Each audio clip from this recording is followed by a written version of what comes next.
Hi, Ernest and Rich and Rated Frog. Hello, everybody. I'm on time today for once. Ernest, I'm gonna be making tofu quinoa, and then I have a popcorn machine that I'm gonna break out toward the end.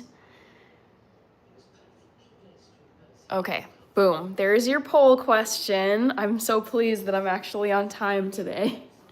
Sometimes it takes me a long time to think of the question because I've asked so many questions at this point. First I'm gonna just unbox some, what is it? I think it's some more of the corn polenta that you guys have seen. Let's see, hi Louie. Rated Frog is here. This is looking crooked again. So annoying. Okay. Greetings from Slovenia. Oh my God. I have been to Slovenia. I loved it there. I went to Ljubljana, the capital, and I also went to Lake Bled. And you guys, Ljubljana, I should say all of Slovenia, gorgeous country. 10 out of 10 recommend. I feel like it's one of the less traveled places in Europe, but just one of the most beautiful places I've ever been to. So that's super cool. Hello to you in Slovenia. Hi Yabba Dabba Doo. Oh, I love popcorn, says Ernest. God bless. Hello. Oh, it's really cold in New York. Oh no. I mean, New York is cold. I've been to New York in the winter and it is like, it's not warm there. So this is the polenta. I'm not gonna be making it today, but I just figured I would unbox it and show it to you all since it's right here on my countertop.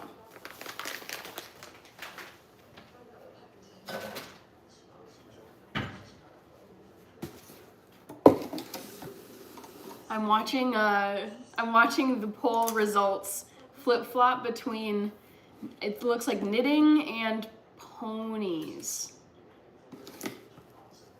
Hi, Kasadar Khan. Hi, Back to the Future. Good to see you. I'm doing good. Some of you did see this, I know, but I uploaded a video today announcing that I'm gonna start my channel memberships really soon. So I'm excited to get those underway.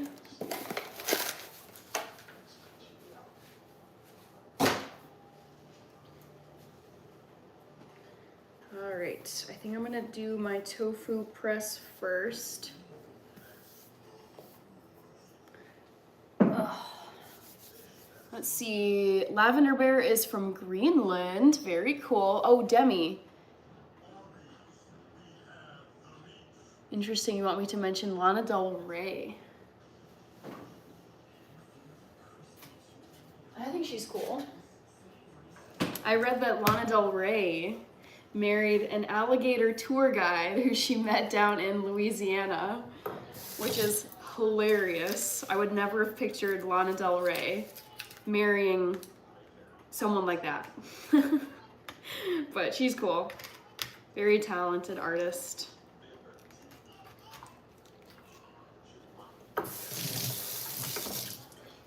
Let's see here.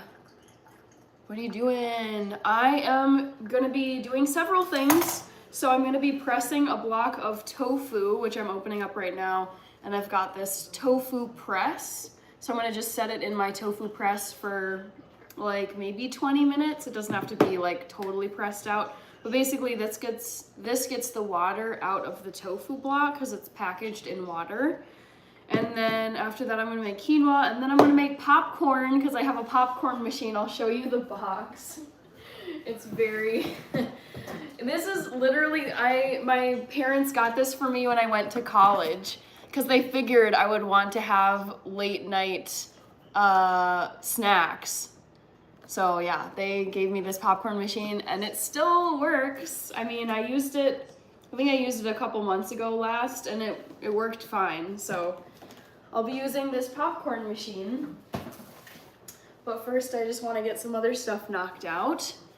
Hi Antonio, happy Friday. Hi Dylan Thomas O'Boyle.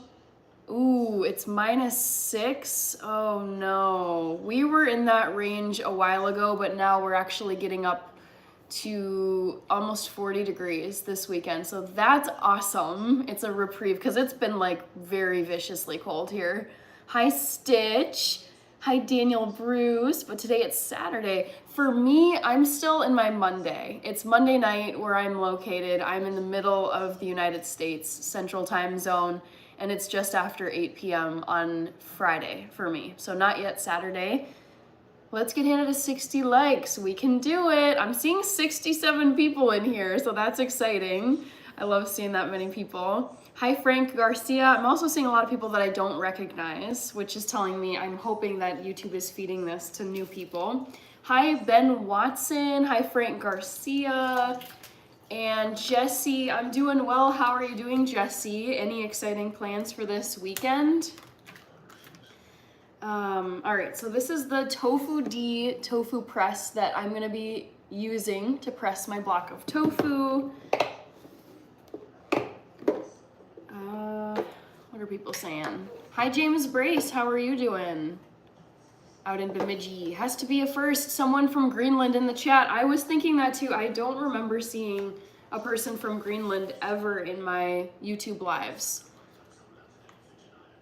Let's see. Hi, Michael. On my way up north. Oh, that's right. You said you were going to go snowmobiling. I totally forgot about that. Sorry, Jesse.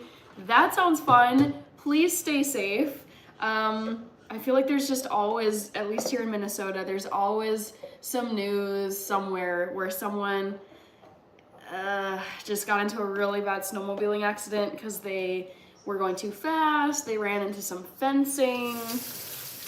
They hit a rock they couldn't see under the snow, so just be careful out there. But it does sound fun. On your way north. So are you going to like northern Wisconsin, I'm guessing? James Brace says, wonderful, drive fast and take chances. I do not operate that way, especially on a vehicle like a snowmobile. Would not recommend, but you do you, Jesse. All right, so I'm gonna get this. Sometimes it's a little hard to get down. When tofu fights back. Okay, so now that the lid is on, I'm actually gonna leave it like this, because if you twist it too hard on soft tofu, you can actually just crush and crumble your tofu into pieces, which is not what I wanna do. So I'm just gonna leave it like this and set it to the side. Okay, we've got Rita Frog saying, no, I like her hair like this. Hi, Ryan Stevenson. Or is that Michigan? Looks like Michigan. Yabba dabba doo. I make my popcorn in a wok with a lid. Yes, I've seen this. I think my mom has done this before at our house. But I've got a popcorn machine like the old school movie theater, so I'm gonna be doing my popcorn that way. Also, I see there's 93 people in here. This is amazing. Hi. Okay, one with the bears. Ooh, that's a cool username. I need to like roll these sleeves up. They're driving me nuts. Ryan says, hey, Eagle River area. Okay, I don't know Wisconsin honestly that well. I've been to a few places, like the cities. I've been to Milwaukee, Madison, and Green Bay, and Wisconsin Dells because it's really close to Minnesota compared to like other places. But yeah, I don't know that region, Jesse. But I hope you have fun and you don't get injured, please. Ambrose, hi Ambrose. I am not Mormon. Hi Tanchas. Friend of mine is, as a teen, broke his leg snowmobiling, still has a weird, yeah. Actually, my sister, I believe she was on a snowmobile. It was either that or an ATV. But my sister, I'm positive, I think it was a snowmobile because she was wearing snow pants and she said that so she's fine, but when she went snowmobiling, she like I think she took a corner and fell off the snowmobile, and then part of her pant leg got caught in the wheel, like in the motor, not the motor, part of the snowmobile. And she was like very relieved that she had snow pants on, because if she had just been wearing like jeans or very thin pants, like she could have had a pretty bad injury. But yeah, so my sister had a little bit of a close call on a snowmobile. Thank you, Gillespie. Toyu. Nice astral level. Cassidy, I love the premiere today. I was able to watch it before going into work. Yay, Cassidy. I feel like, Cassidy, you've been mentioning channel memberships so much, asking about them, when they're gonna start. And I'm in this boot camp right now. It's like put on by YouTube. They email creators that are monetized but haven't yet switched on their channel memberships, and they walk you through like, you should announce to your audience that you're gonna set up your memberships. Don't just set them up and then like don't announce it, because no one's gonna know. So it's been really helpful to have these small group sessions with other YouTubers who are starting their memberships, and we've been like brainstorming, going through the settings, going through like we click through real channels and look at and see how they've named their different levels. It's very cool. So yes, you guys, channel memberships are coming, and I'm very, very excited to start filming that content. Jesse says Milwaukee is close to me. I love Milwaukee. I last was in Milwaukee in 2018 because my cousin and his wife were having a baby shower for their first kid, and I think it was Milwaukee. I get Milwaukee and Madison mixed up all the time, but I'm positive it was Milwaukee. And yeah, we had a great time. Very good vegan options in Milwaukee. I was very pleasantly surprised. Me and my sister both. We were out with I don't think our dad was able to go, but our mom was there, and the three of us went out to eat and had like a wonderful vegan meal at this very cool restaurant in Milwaukee. All right, Ches Rich, I'm making tofu. That's what I've got pressing right here. I'll leave it over here so people can see it. Now I'm gonna be making some simple quinoa. Hi, Himbro, Harry Potter Adventures. Oh my God, I love Harry Potter so much. Hi, Joe Ski, great to see you. I know you love snow, so please take it all from Central New York. I'm over it. I wish I could take everyone's snow that they didn't want, and I would just have like 50 feet of snow. That'd be so nice. Hi, El Camino, Just a Dude is here. Hi, Girl123. Hi, Adriana. Sorry, trying to read fast here in case there's like a flood of additional comments. Hi, Simon. Hi, where was I? Eric, hello. I live in Michigan, but March 5th, I'm going to Florida. That's nice. Hannah, when did your sister last go to your house? Like here? She was here, it might have been Inauguration Day. I feel like that's the last time she was here, because we wanted to watch the ceremony, like the swearing in ceremony and the speeches and everything. And she for sure was here like, what was it? January 21st or something like that, MLK Day. But I can't remember if I've been going to her place more often than she's been coming to mine lately. Hi, Timothy Peters out in New Jersey. JR the Boss is here. Hello. Rated Frog said, oh. Craftico. Is this a vlog channel or I'm new? Yeah, so I do vlogs. I do mostly food. I'm launching my channel memberships in a week from today. And the memberships, like the membership only content, I'm planning on having be more behind the scenes, day-to-day stuff, trips, doing cool like locations in Minnesota, on the road type of stuff. Yeah, but the primary content on the channel that will always be for everyone is the food that I make. Stop and Smile, hello.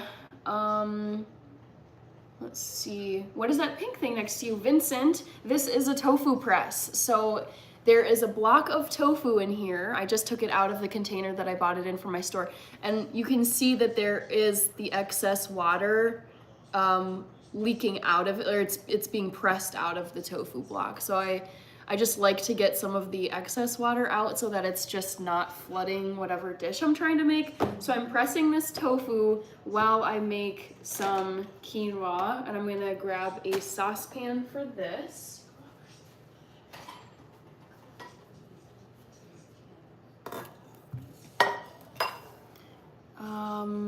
Craftigo says, ooh, we'll definitely make sure to look in. Thank you. Okay, and I need a sieve, so 1 sec.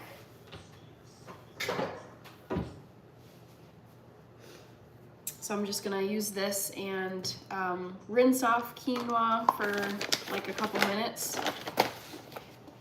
Oh gosh. It looks like strawberry cake. I could go for some strawberry cake right now. I love strawberry cake. I recently made strawberry cupcakes with strawberry frosting for Valentine's Day, so you should check that out if you like strawberry anything. Oh my gosh, that was so messy. What is this static going on? What the heck? I swear there were like quinoa beads just floating away. So I've got the quinoa here in my strainer slash sieve. I don't really know the difference. So I'm gonna rinse this off for a few minutes. Hi, Keisha Carpenter. I'm making several different things. I'm making quinoa.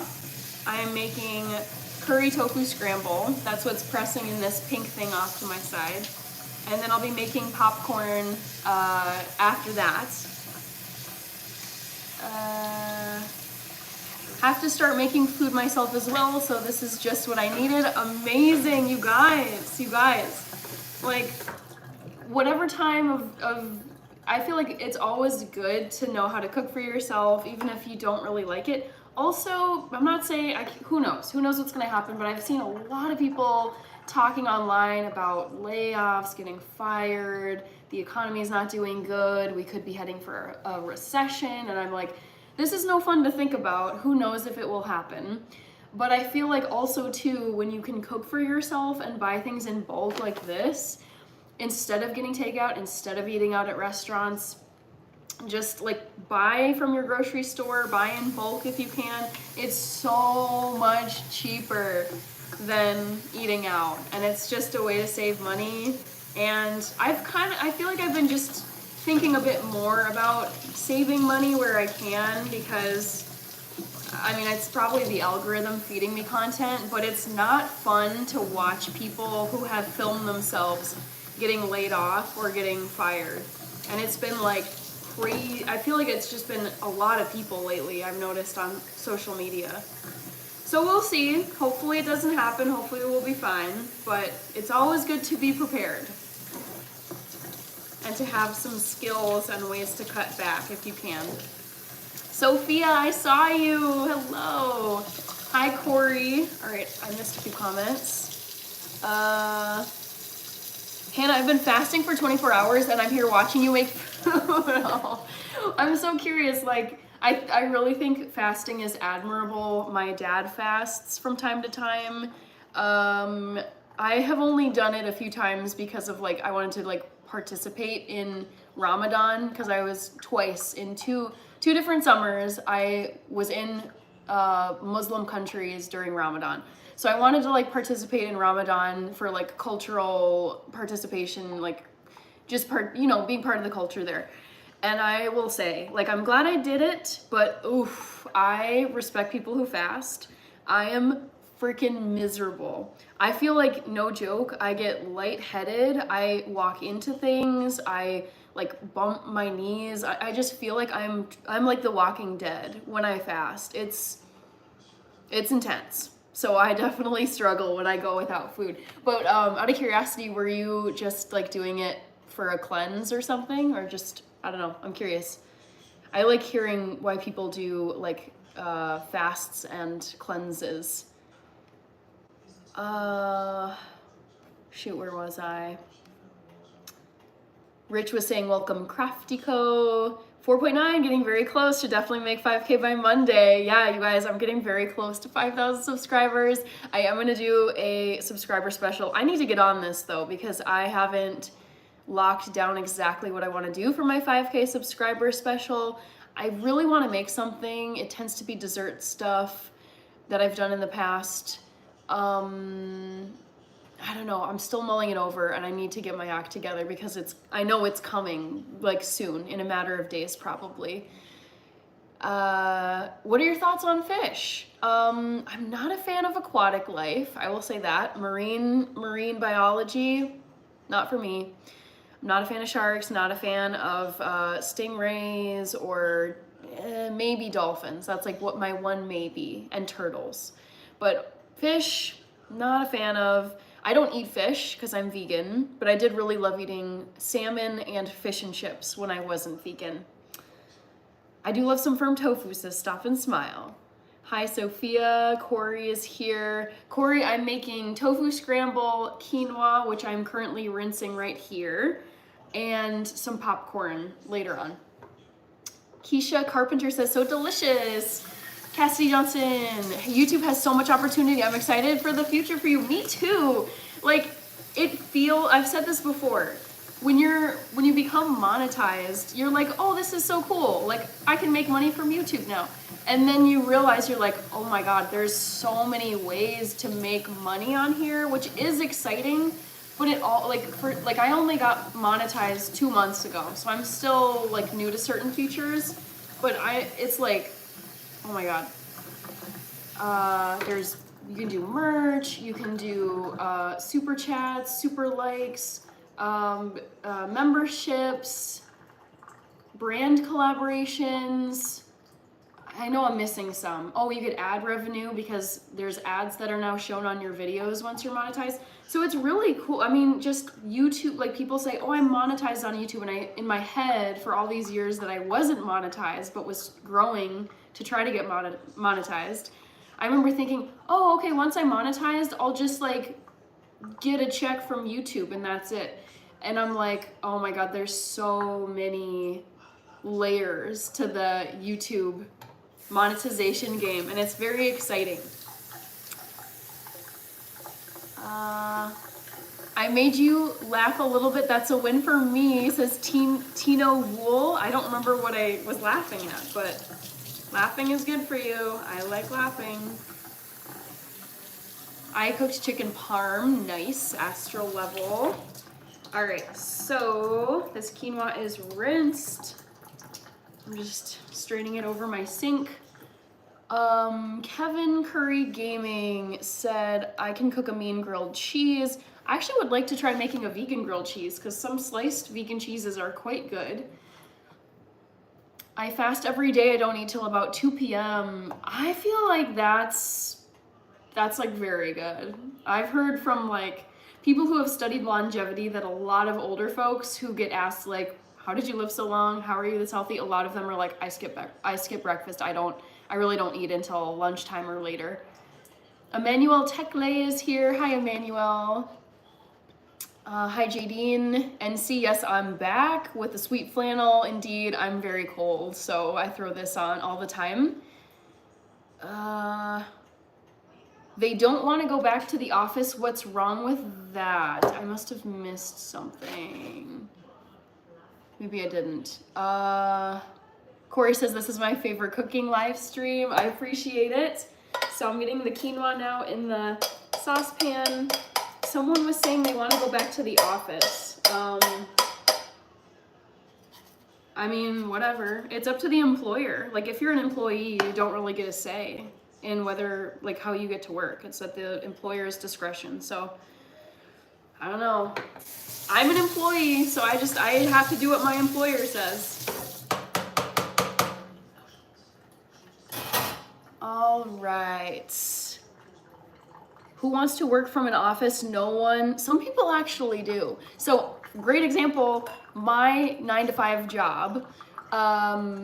Of course, like all of the millennials and the Gen Zs don't want to go into the office, so I work remotely. Most of my coworkers work remotely, but I would say there are some old school, like boomer employees, like coworkers that I have who are like higher level, and they love going in. Like they go in, they need to be in person. I think they're like, how could I get anything done at home if I'm working remotely?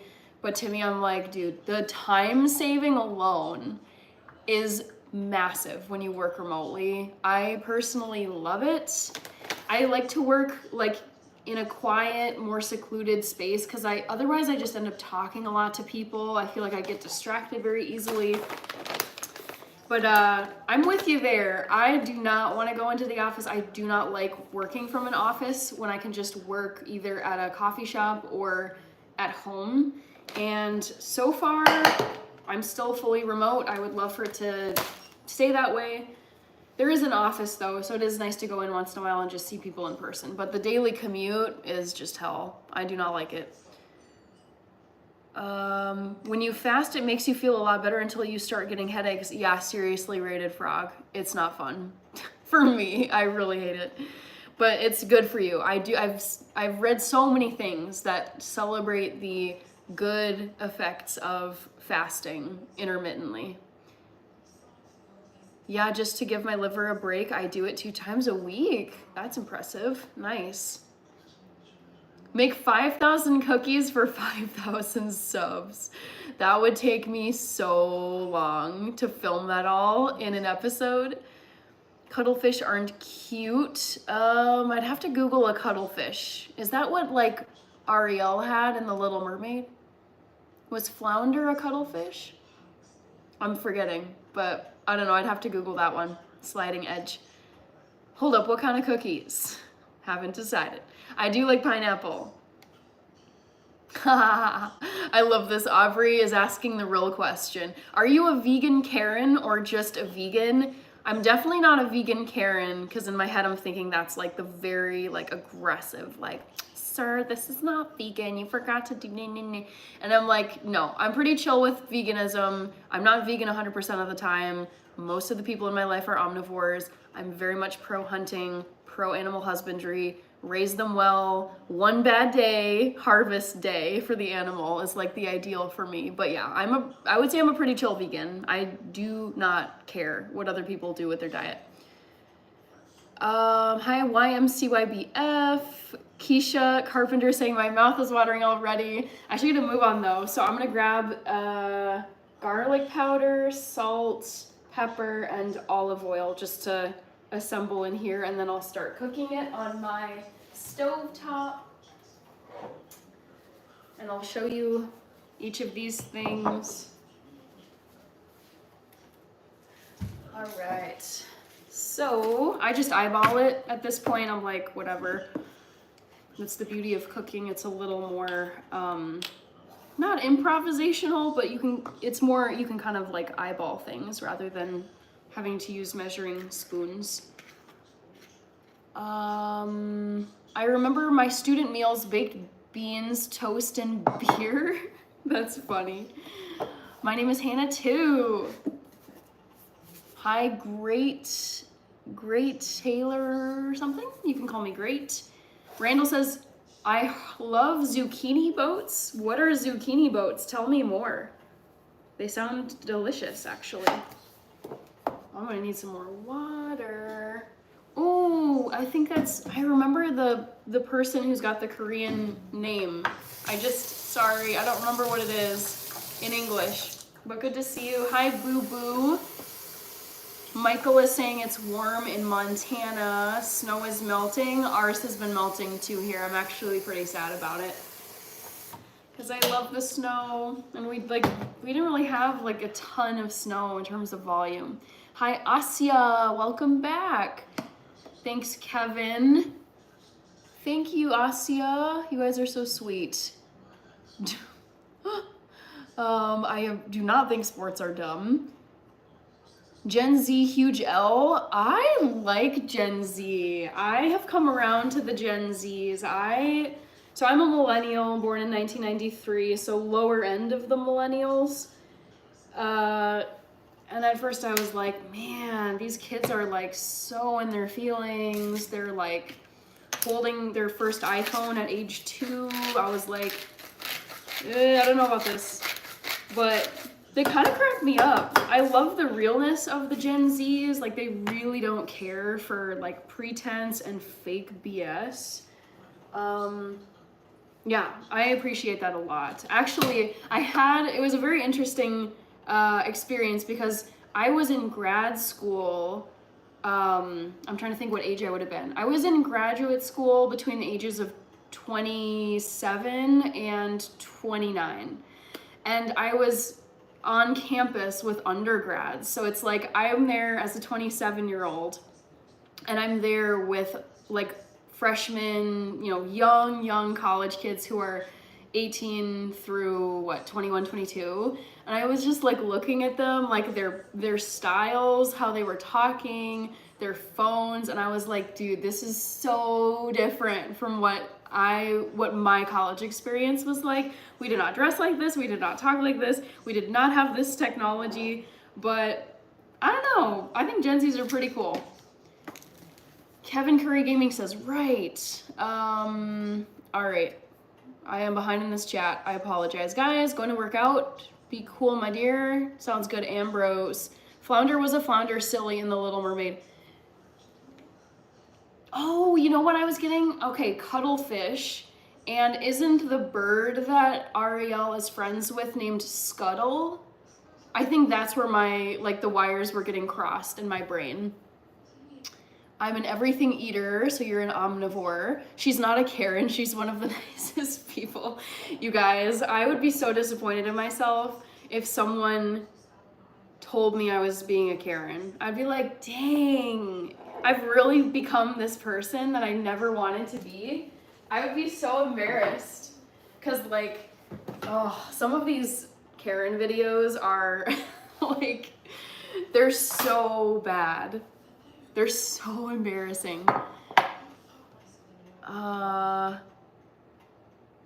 Thank you, Too Evil to Hope. That's very sweet of you to say. Aubrey says, I love quinoa. However you spell it. Yeah, I totally understood what you said. Gen Z was the 80s, I believe. I think you're thinking Gen X. The Gen Zs are basically the young 20 people. Like the kids in their 20s these days are pretty much Gen Zs. Hi, Cade B. Lumberjack Hannah Banana. Hi, Kirby. Yeah, I feel like this is basically like my indoor winter coat because I'm always cold and it's not too bad today, but it has been freezing out, like -degrees with the wind chill. So I feel like this is just like what I throw on for my at home. It's almost like, you know how you throw on a robe at night before bed? This is like what I throw on when I get home and I take off my winter coat. I just put this on because I'm still cold. Kevin is saying oh, you eat clam, okay. Don't forget that March is the snowiest month of the year. Exactly. I am not losing hope on the winter front here. What are you cooking tomorrow? Sorry. What are you cooking tomorrow though? Keisha Carpenter, actually, I'm gonna be filming an episode that I'm gonna post on Monday, that's the goal. I'm bad on my filming schedule this week. But I'm gonna be making butternut squash soup tomorrow. I worry Gen Z is really struggling with apathy. Yeah, I feel like Gen Z, I worry about, how can I say this? I just feel like with Gen Z, they're it's like bullying and I'm thinking about when you're like a preteen, like in your middle school and high school years. Growing up, we didn't really have much social media. I feel like Facebook was just starting when I was in middle school and high school. I was in middle school through high school from 2007 to 2012.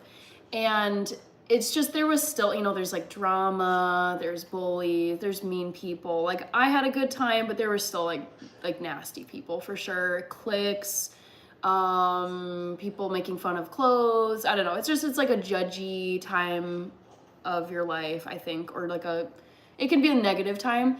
And I remember when I was 23, I went overseas and was teaching English at these schools. I think it was grades 7 through 11.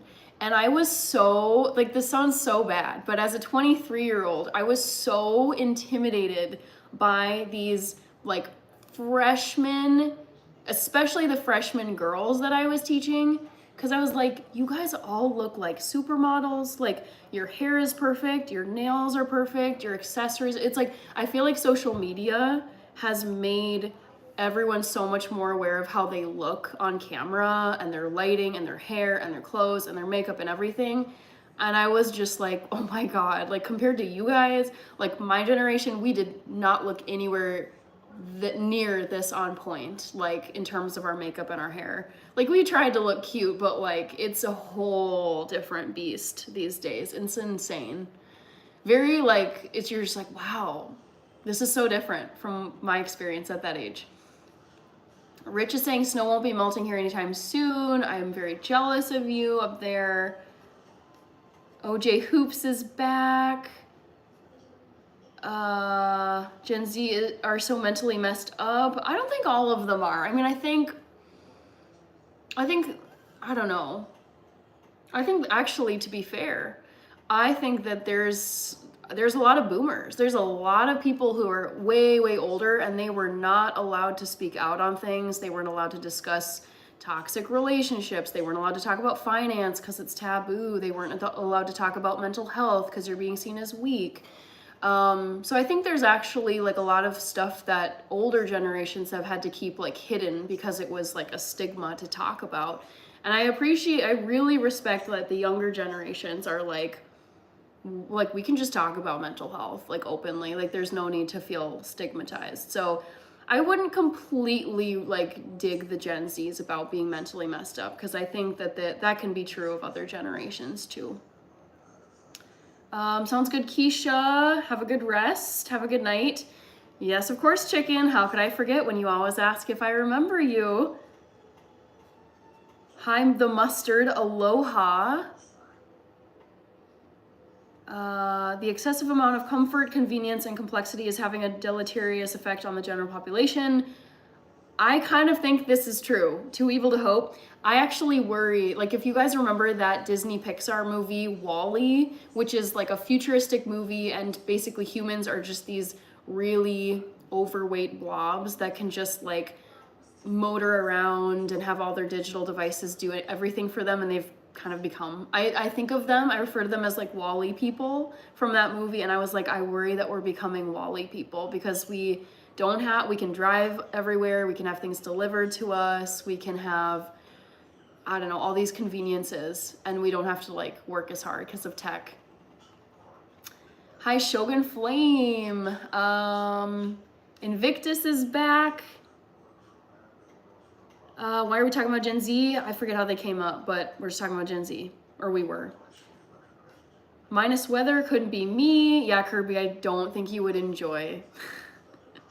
There's no option to vote for video games or playing outside with rocks, LOL. I actually did have an agate stage because here in Minnesota, especially up on the Great Lakes, like on Lake Superior, there's all these agates, and like if you find a really good one, it can be worth a lot of money. So I definitely had an agate fascination. Like I had a rock collection. There were all these phases I was not able to put into the trivia question because it only lets you put 4. But there was, who asked that? It was Invictus. I did have a rock collecting phase.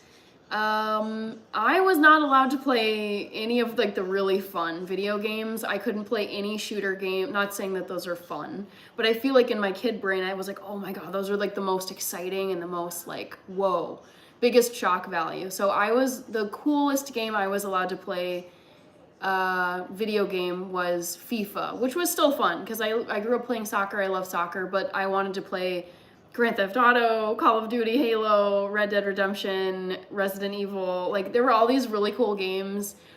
Even like the Terminator games that were and probably still are based, like if they're still making them, based off of the Terminator franchise. And my parents were adamant that like they were not gonna have their kids like sitting indoors shooting at fake things at the TV. They're like, this just is like not what we want our kids to be doing. So I understand why they did that. But kid me was still mad because I was like, I can tell the difference. I'm not going to go out and be a violent person. I can just treat this like a game. But no, sadly, not really any video game phase when I was a kid. Back in the day, kids would knock on the door, ask if you can come out to play. Now all kids are indoors on some type of screen. Yeah, it's a growing trend for sure. Last time I saw you was like 2 months ago. Well, glad to have you back, Steve. I mean, you can come back when you want. There are some people, there was someone recently I hadn't seen for like 3 or 4 months because she just had her baby. And she's like, oh my gosh, I had my baby. And I was like, oh my God, I'm so glad to see you again. But also, I totally understand why you haven't been here for months. Her name is Bookworm. So if you see Bookworm in the chat, that's who I'm talking about.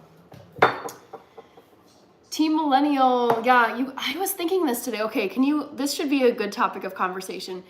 Like, because I feel like people say millennial and it's like the connotation is annoying, cringy. Like, what exactly is it about millennials that I feel like Gen Z particular, because I feel like boomers don't really care that much about millennials or other generations.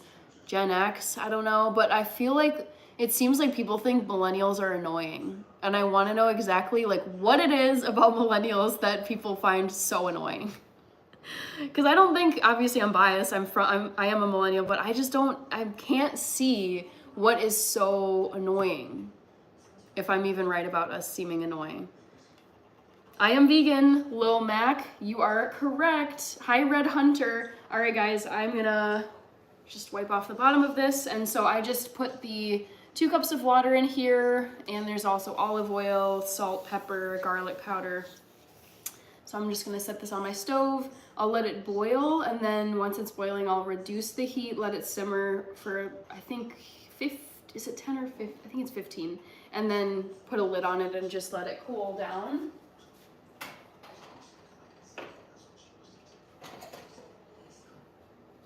And now, onto the tofu. Just try not to be a sheep. Yeah, Mustard, that is definitely, it's not even just like, my frame of mind isn't necessarily don't be a sheep. It's just like try to be as authentic as possible. Like if everyone else is doing something and in my gut, I'm just like not wanting to do that thing, just don't do it, even though everybody else is doing it. I think that's like the key to life, is thinking for yourself, having agency, and not just default going with the group. Because I don't know, it's a pretty not unique, self-driven way to live, in my opinion. Miss Straightforward, I saw a tofu press and you popped up in my mind. I've got the tofu press right here. It's been pushing out, look at that water down there. So that will not be ending up in the saucepan, which makes it's just like you don't have to evaporate all this water off of the tofu. Did anyone see the show Altered Carbon? That was an awesome future. I have not heard of that. I'm kind of curious though. Altered Carbon? Sounds a little menacing. Altered Carbon.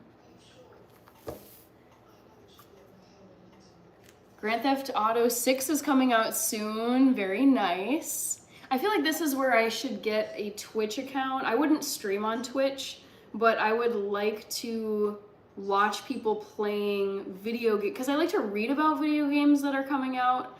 I don't have any kind of console. I'm not a gamer as an adult. Like, I just don't really care to spend my free time like that.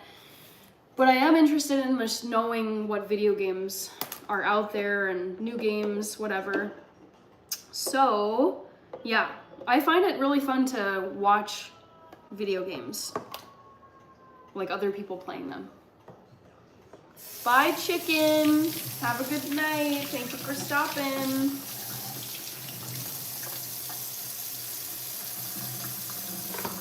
All right, so got a decent amount of water pressed out of my single tofu block down here. So that's nice.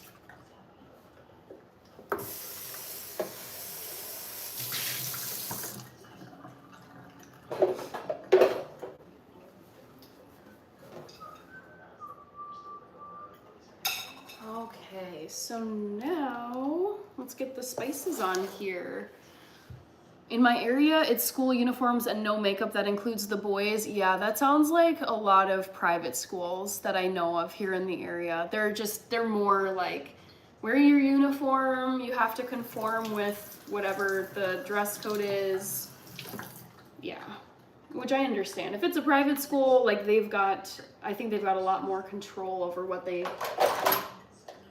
get to do and what they can prohibit in the school. Adriana has to go, I think. I have to go. When do you think you'll be live again? I'll be going live on Sunday, so 2 nights from now. How was your day, Bishop Bullwinkle? I had a pretty nice Friday, pretty straightforward at work. How about you, Bishop?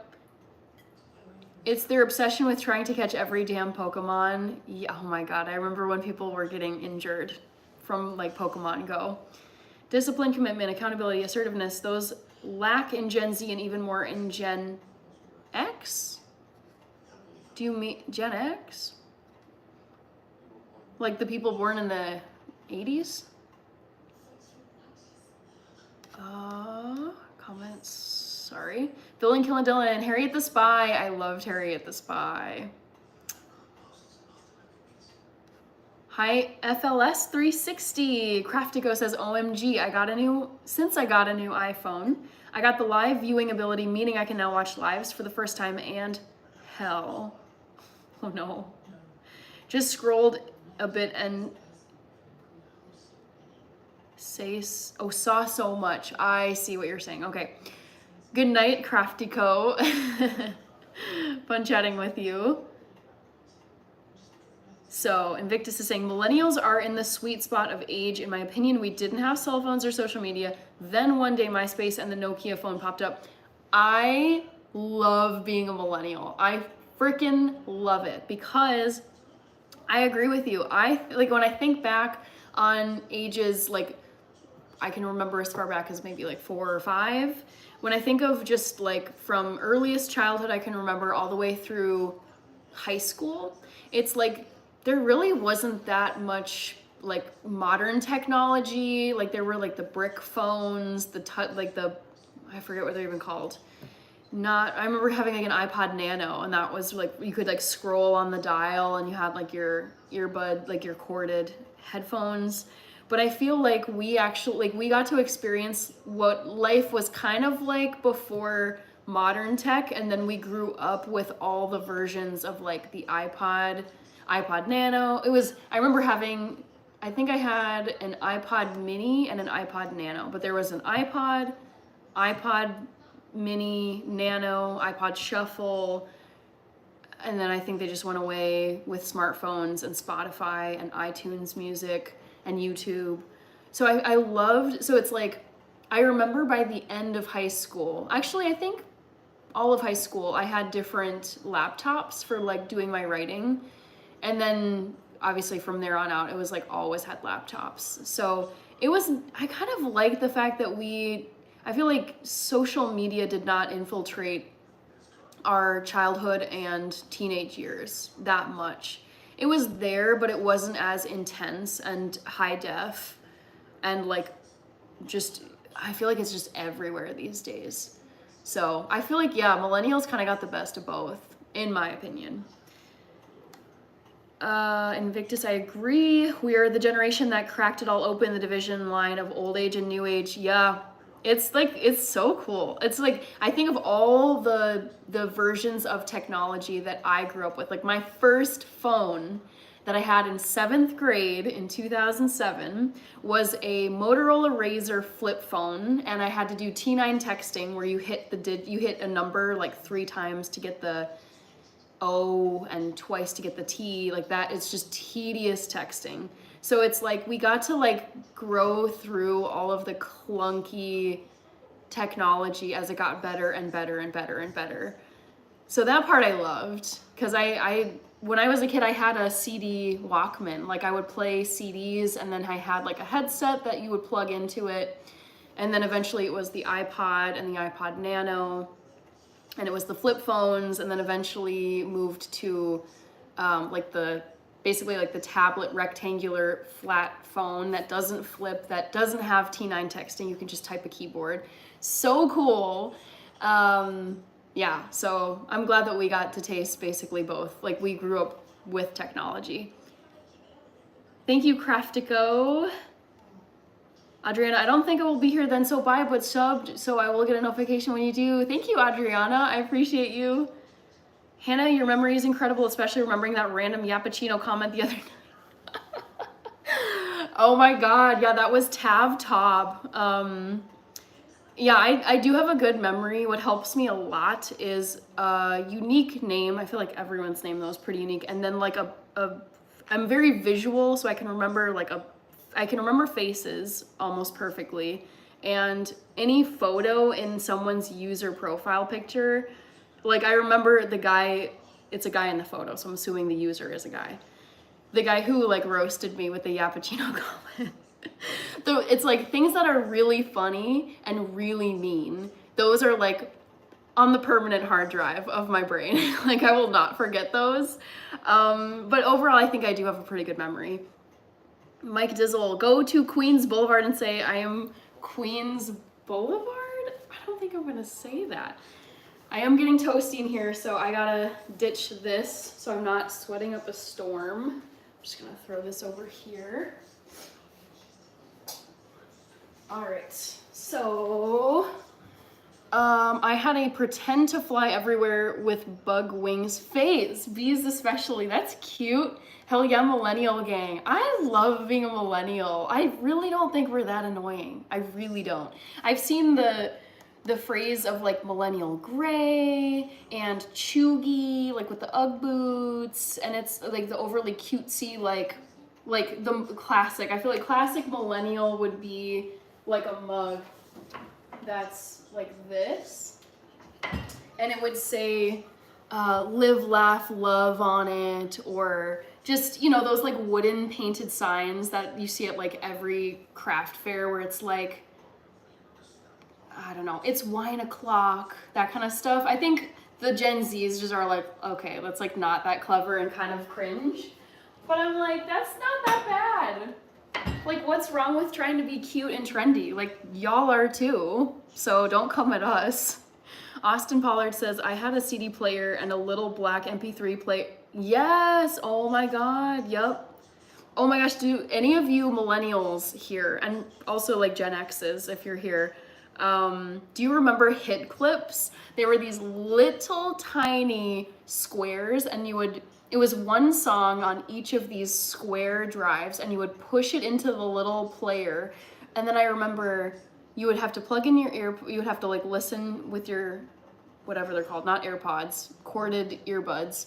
And you could play it like once. And so I would play it would play the song for like 2 minutes, and I would have to keep playing it again for that one. If I wanted a new song, I would have to eject the little square drive, whatever you call it, and then rummage through my little collection of other one song things, and then like push it in and then listen to the next song. It's like caveman technology when you think about Spotify, YouTube, algorithm, all that stuff, but I loved it at the time. I thought it was fun. I had a Zune, I remember those. Yes, Bishop. Palm Screen, Blueberry, yep. Oh my goodness, simpler times for sure, indeed, yes. The Sticky Bandit says, Mike Dizzle. I'm doing well, insane skills. How are you doing? I used to have a StarTAC cell phone. That I haven't heard of. I don't know what a StarTAC is, but I'm guessing they died because that is something I've never seen, ever. Super Nintendo and Leapfrog, yes. I loved the Leapfrog learning system. That was so fun. I had, the Game Boy. I could have included this on my poll question, but I had a Game Boy Color, a Game Boy Advance, and I feel like there was a third device I had, and I can't remember, but I loved particularly my Game Boy Advance. Because the Game Boy Color was like vertical format, and then the Game Boy Advance was horizontal, so you could hold it. I have found it better to hold it like with a wider grip, and then there's controls on each side. I was 17 in 2007. Okay, so then you are, gosh, I would have been what? Like roughly 12 in 2007? Math is escaping me. 13-ish. So like not that different, like 4 years difference. Yeah, I remember the first time we got CDs, don't get me started when they came out with anti-skip for those portable CD players, LOL. Yeah, I loved my CDs. I had so many CDs. Actually, that's a good poll question. Because there's one album I was so obsessed with. So I'll save this for my trivia on Sunday. But oh my goodness, this one I played. I feel like I almost like broke my CD Walkman because I played it over and over and over. Still have my Blackberries. Oh, that's so sweet. Steve Serrano. Tony is here. I am making some quinoa, which is back here behind me. I almost forgot about it. And I'm also making some tofu scramble. So I'm just getting that together in this saute pan here on my countertop so you guys can see it. The quinoa is boiling, so I need to handle that. You know, they made a new Motorola Razr. It looks pretty dope. Dude, when I saw those ads for the Motorola, they even in the commercial, they have Hello Moto at the end. And I was like, oh my God, this is taking me back to 2007. So cool. Like, man, that is one thing where I think the Gen Zs, they didn't, like, I feel like they came of age with the iPhone. Like, their technology, because I'm thinking of all of the very outdated, very clunky pieces of technology that millennials grew up with. And even, I'm thinking when Gen Zs reached like 10 years old, 12 years old, there were already really beautiful, crisp and clean iPhones. Like I feel like they haven't witnessed like truly outdated technology as much as we did as millennials and everyone older than millennials. All right, so I'm gonna stir the quinoa for just a second.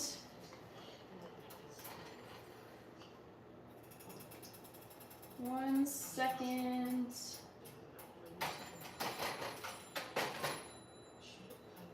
All right, so now let's get everything assembled in here, but I'm seeing some more comments. Keep pushing, had to hold the CD player still, then they came out with the non-skip and CD player and everybody was like, that's hard. I know, all of the like technology jumps that we got to like live through was, I remember when it was, do you guys remember the Sidekick phones? I remember Paris Hilton and Nicole Richie, and probably Lindsay Lohan too, had the Sidekick phone. And I remember thinking that was like the coolest, like most amazing phone ever. I remember the chocolate phone. What other ones were, there were other ones I can't think of right now. All the, like, there were so many different shapes and sliding movements with the phones. And these days, just the standard smartphone is like a rectangle. There's no sliding, there's no folding, there's no flipping, nothing. There's just this agreed upon smartphones are gonna be just a small rectangular tablet shape, and that's pretty much it. Back then, Blueberry was a premium. Do you mean Blackberries? I am audiographic, some films I can recite forward for, yes, I get that. I'm less that way, it's more visual for me. My cousin has a huge collection of movies on VHS. Yeah, that's like our family home basement because every Christmas, the stocking stuffer, one of the go-to stocking stuffers was DVDs that we could put in the player and watches a movie. And so now there's just this pile, not pile, but it's like this shelf that has all of these DVDs, like DVD boxes, and we can still watch them, I think, through the PlayStation, not the TV console anymore. But yeah, so many just obsolete DVDs down there. DVDs popped up. We don't have to rewind this movie when we return this to Blockbuster. Oh my God, that too. Be kind, please rewind. Like that message that they would put on the video for you, like when you got to the end, it's like, be kind, please rewind this for the next person. Crazy. Hi, Crazy Barber. Asya says that's massive. Austin Pollard says yes, LOL. Oh gosh. Ian Castleman, I'm having a good day, just cooking a few things. So I've got quinoa going on back here. I just have to get a lid on it. And now I'm gonna just be mixing up some tofu in here.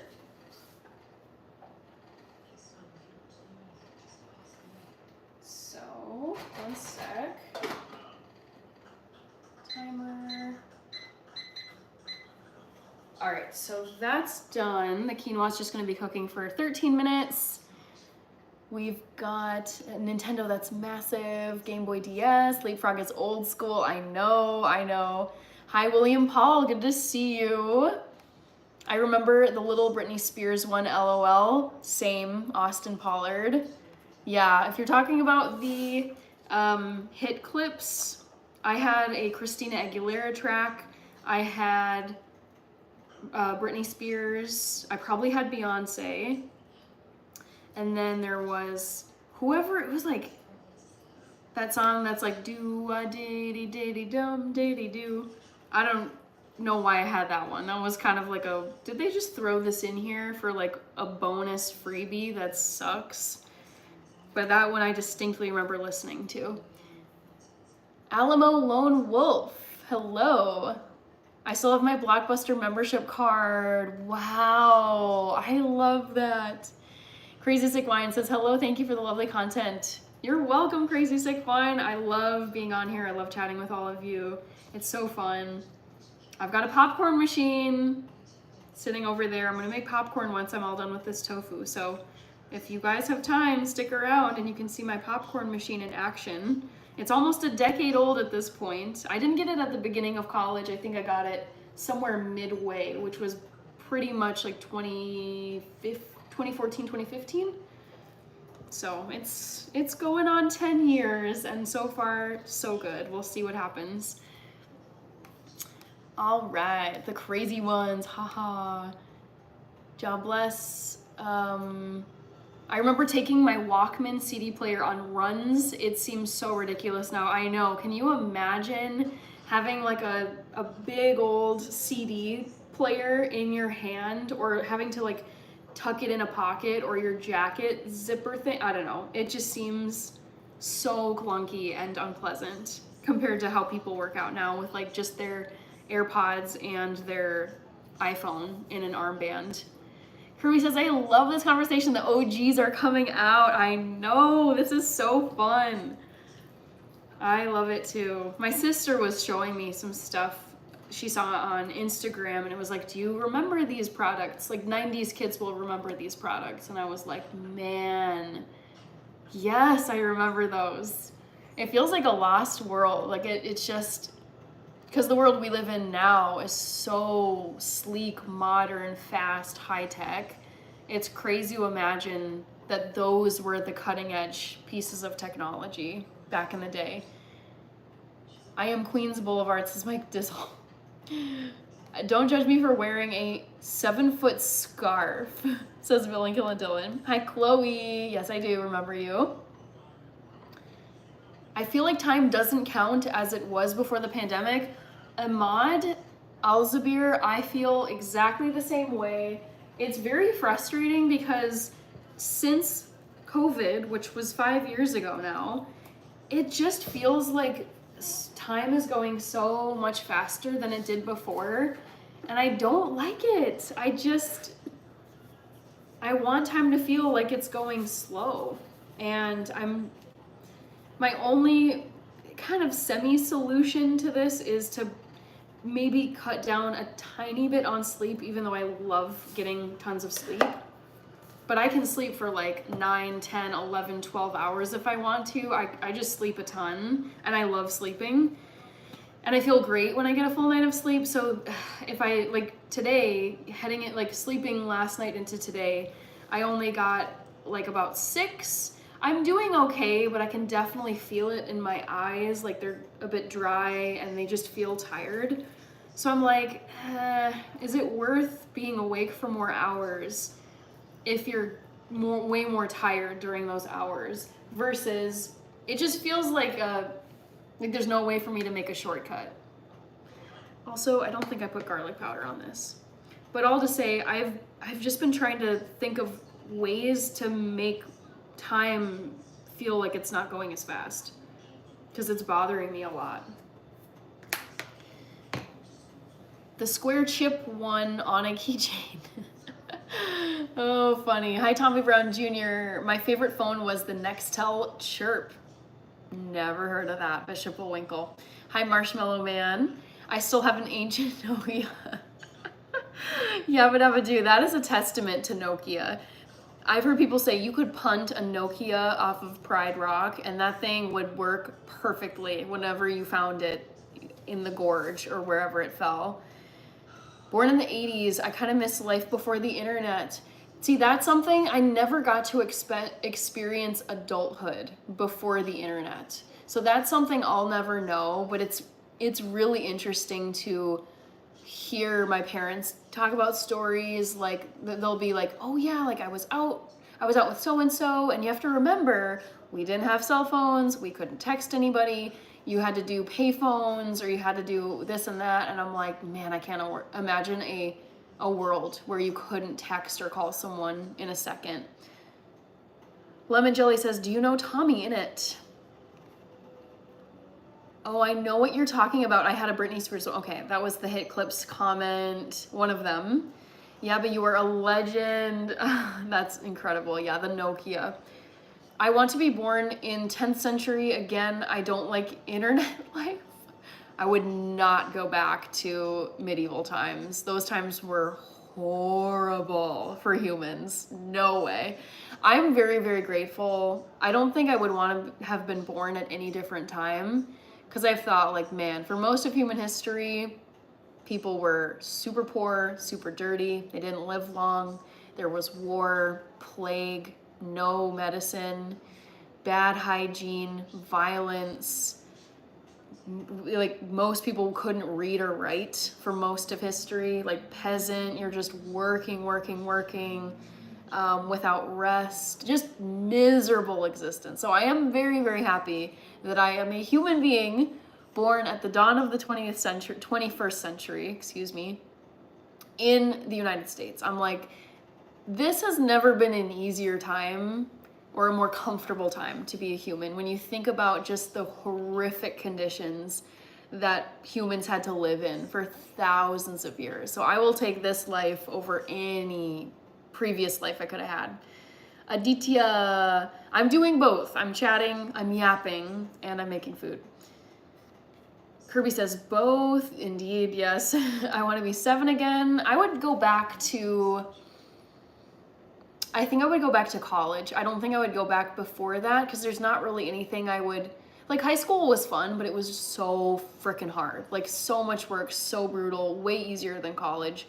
So I wouldn't want to have to go through just the really hard work of high school. And childhood is fine, but it's just like, it's kid stuff. I don't really feel the need to relive that. Cricket EQ, I'm making quinoa on my stovetop behind me. I think you might be able to see it right there. And then I'm mixing up stuff for scrambled tofu. I'm gonna grab a couple more things. Actually, 3 more things. So, I've got the last few things I'll add in here. And actually, I said I was gonna show you this stuff and I forgot to, so I'll show you the things I'm throwing in here. So this is ground turmeric. This is paprika. And this is curry powder. And I also added in some salt and garlic powder. I'll show you, why not? Show you both of those too. Garlic powder and I'm not laughing at this, I'm laughing at something else. At this, I don't know. You'll see it later probably. Okay. Hi, you're making me hungry. Hi Parthik, welcome back. Good to see you again. And yes, I hear that all the time. People say that I make them hungry. It's just, this happens to me especially when I watch the Great British Baking Show, because these people are super, super crazy talented bakers, and they're making cakes and puddings and crepes and other pies, cookies. And watching that, you're like, this is torture. All I want is a tray of donuts right now or a tray of cookies. So I get it. I'd be getting hungry too if I was watching. I am getting hungry doing this, so I understand that you're getting hungry watching this. I'm about to eat a sandwich, says Kirby. LaQuanza Freeman. Hi, Sangramjeet. Hannah said a chocolate phone. I was like, what the F? Wait, did you not know what I was talking about? I still use my old CD player. Very cool albino grizzly bear. Manfred Munz sang the song you're talking about. Oh, okay. The do-a-diddy, diddy-dum, diddy-do. You are a white heart, Hannah. Thank you. I still have a cassette tape player and a pencil to rewind them. Oh my god. Yeah, Kirby, I agree. I was reading that username, albino grizzly bear, and I was like, that is so cool. Actually, okay, hold on. I'm gonna close the poll because this reminded me of something related to my poll question. I remember, like in science class, I remember we had to learn about recessive genes and what causes albinism and what causes all these other different like traits in not just people but in animals. And I remember learning about albinism, and I was like, this is so amazing. So for it was probably like my 6th grade science project, I had to do a poster board on albinism and like how it comes about in people or in animals. So that was like kind of, not really a phase, I would call it. It didn't really last beyond that unit in science class, but I just remember as a kid I was like mind blown. I was like, what? You can have your genes do something where you get white hair and white, I mean, I had seen some albino things in nature before, but learning about it was really cool. I feel like I didn't put enough curry or turmeric in here because it's not very yellow, which I like. So I'm gonna add some more. All right, I know I'm behind here, sorry guys.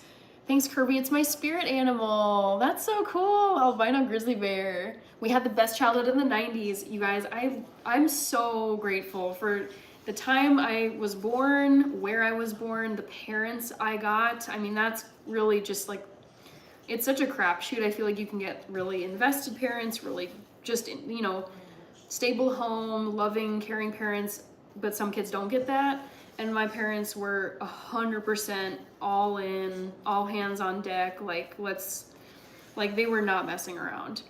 So that was very fortunate. And then just like the time of history growing up in the 90s. And then for me, it was, I would say most of my childhood was 2000s. I was a 1993 baby, but I really only started remembering things like late 90s. And then it was like grade school was more the 2000s.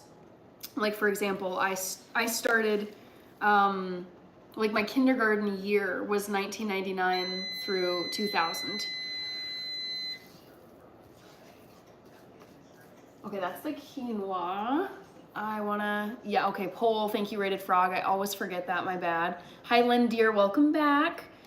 What are you eating there, says Jason Collins. I have some quinoa I'm cooking in the background. I'm kind of just prep mixing a tofu scramble. I have all the ingredients in this saucepan, and then I'll just set it on my stovetop and let it heat up. It's probably not the most sophisticated way to do it, but I'm doing it so you guys can see it here. And then I'm gonna be making some popcorn with my popcorn machine. I should bring that into the frame actually, so you guys can see it. It's called Stir Crazy, which I love. I think that's a fun, clever name for a popcorn machine. That's how it is today, says Albino Grizzly Bear. Oh, I must have missed a comment here. Who would go to the payphone, use 1800, collect, and leave a quick message to the fam or friend, letting them know where you were, then hang up, LMAO? I don't get it. I don't think I ever once used a payphone because they were pretty much obsolete by the time I was, in high school. I like how you look at things differently. Thanks. Ahmad Al-Zubir. Hi, Evelyn Taylor. Good to see you. Asia says, so fun. Parthik says, okay, bye. Yeah, we can get to 80 likes, guys. I'm gonna add a little more curry. I'm not totally happy with the color on this just yet.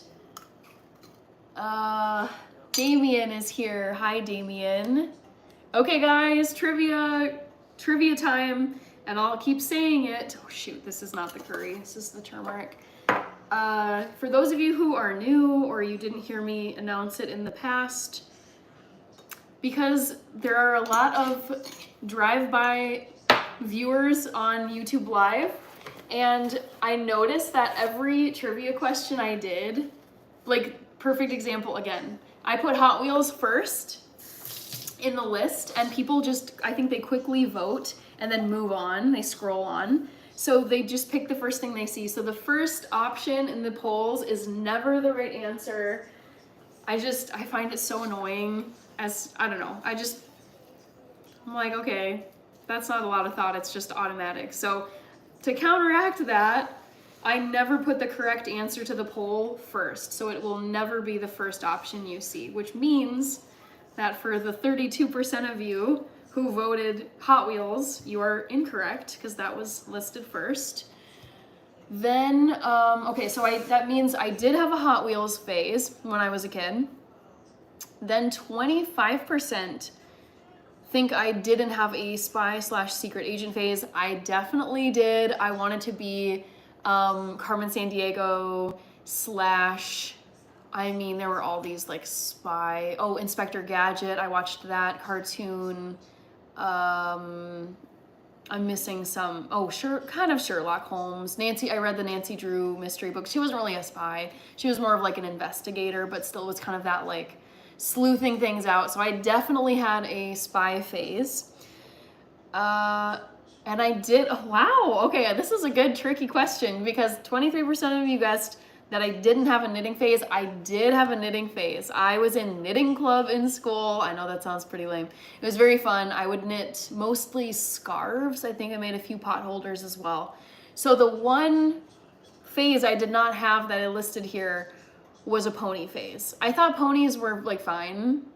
They happened to be like, I feel like they were related to like Barbies and American Girl dolls, which I did have, but I never had like a, oh my God, I'm so obsessed with ponies phase. So congrats to the 19% of you who guessed ponies, because that was correct. Hi, Coffee, Rated Frog said knitting. Sorry, you got it wrong. Mr. Football from Wells, Minnesota, how are you doing?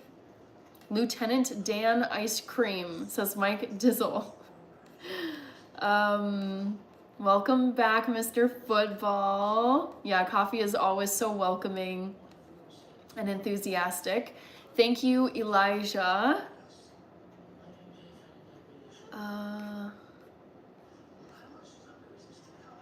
Life was simple before technology. That is true, but I feel like it's such a double-edged sword because yes, there's a lot of downsides to it, but there's also like incredible things that we can do now, like just communications, getting help.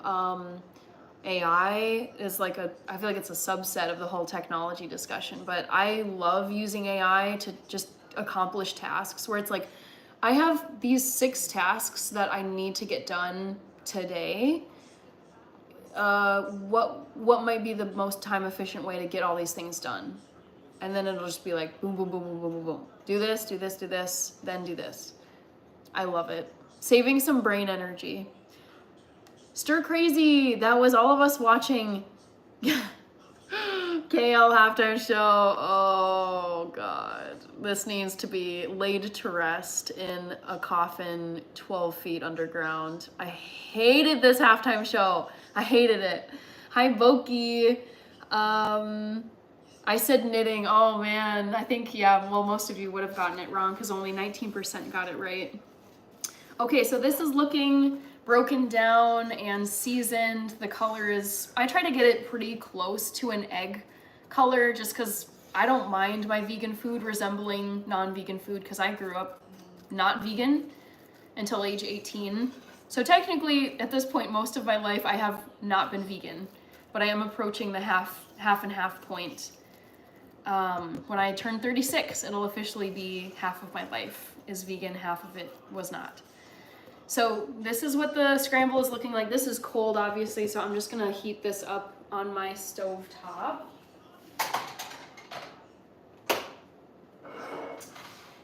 Alrighty, and now popcorn machine, guys. I cannot wait. Should be fun. Here, let me get to the chat so you guys aren't waiting on my responses. Okay. So what are people saying?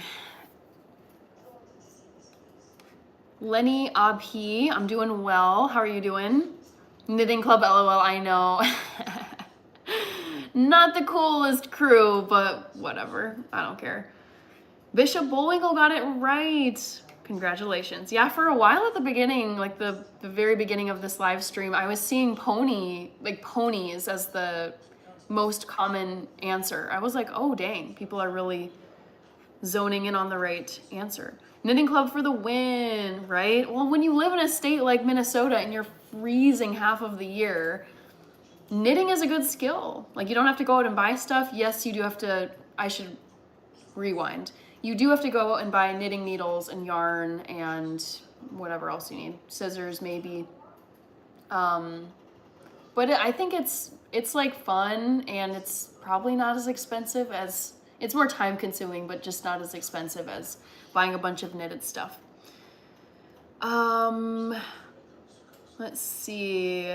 We've got ask AI to count to 1 billion. I would not do that. Hi, Life with Ron. I am going to be making some popcorn with my popcorn machine. That's about a decade old. I used this in college on many a late night when I'm a night owl anyways, but it was nice to just have a machine where I could make a salty snack when the dining halls were closed and the local eating places were closed. So I just had this at the ready in case I wanted a snack.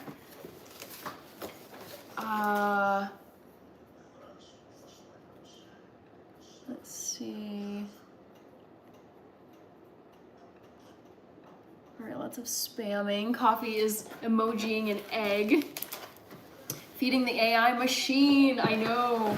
I think of AI like not exactly like Megan, but in the Megan movies, like the more that you interact with the doll and the more info you feed it, it's like a self-optimizing machine where it just keeps getting smarter and smarter and smarter. So it's like every prompt that any person feeds into ChatGPT, it's like expanding its brain like constantly, which I think is cool. But obviously I know some people have concerns about AI getting too smart, and I understand. Okay, I heard some sizzling and was like, oh shoot. But we're good. Okay, so now let's see. I'm gonna check the directions really quick.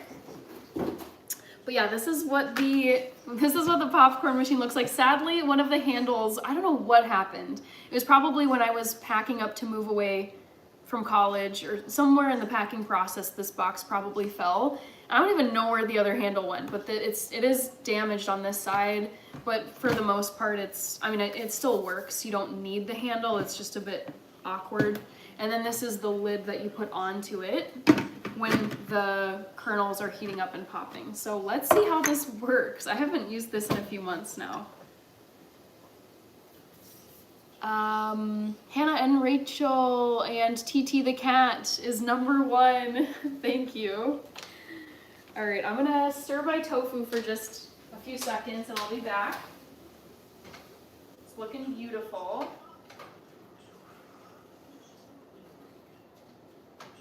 All right. So let's see. I used to know exactly what to do with this, but it has been enough time where I want to just get it right. So, oh, I should get my, I don't think I have my popcorn kernels out, so let me grab those. Also, we're at 80 likes. Thanks, you guys.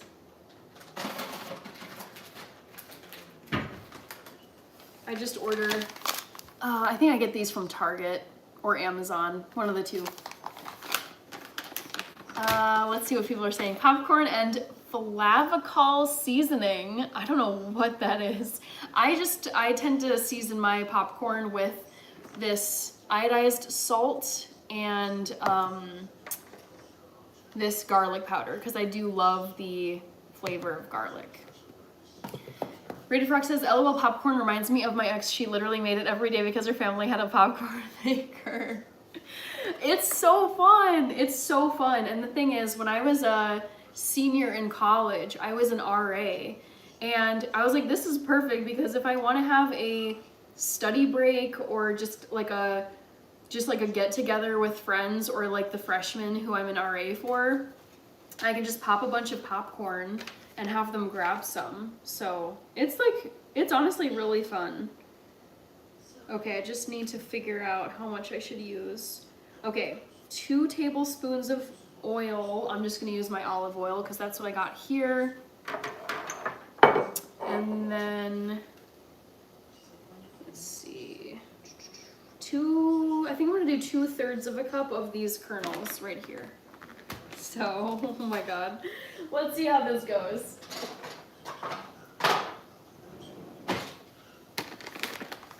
She has her own popcorn popping machine too. I do. Yes, I've had this for a long time.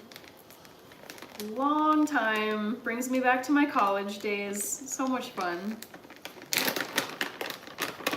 Hi Rekka Rex, hope all goes well with the new growth in the channel. It's really, really exciting to see. I'm loving the growth and I'm launching channel memberships next week, so those will be fun to film.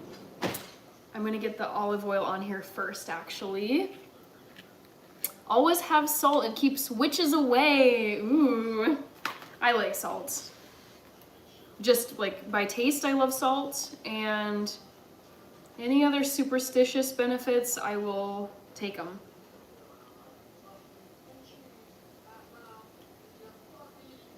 Flavacol is what AMC theaters use for their popcorn. It's a fine powder. Gotcha. I never go to the theater these days. I mean, once, maybe, I would guess like in a year these days, I'll maybe go twice or 3 times to the movie theater. Other than that, I'll just stream movies at home because it's easier, not as expensive for sure. So yeah, I would not have known what Flavacol is, but it sounds very artificial. Rated Frog. I hate fries without salt. It's so dumb. I'm like, no, you need salt. All right, I'm just keeping an eye on this tofu. I don't want it to get like super, super crunchy and hard, but it's looking good. It smells good. I mean, it looks the same as when you saw it pretty much a few minutes ago. It's just heating up now. So I'm gonna keep that on there over low-ish heat. All right. So the oil is on here, and now I'm gonna do 2/3 of a cup.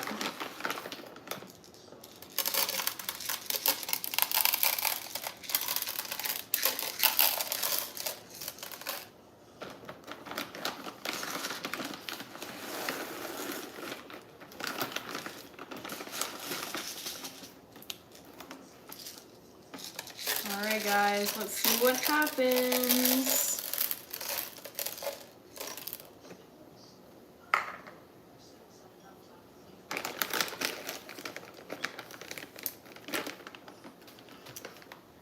And you don't want to put the lid on with this cover because then it's basically just like suffocating the popcorn. Because it's like hot, so you want it to be able to vent. And then I gotta plug this in, and then we're gonna pop the popcorn.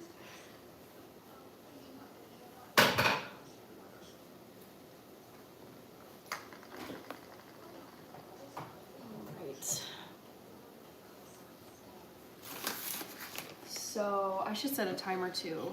Let me just check to see how long.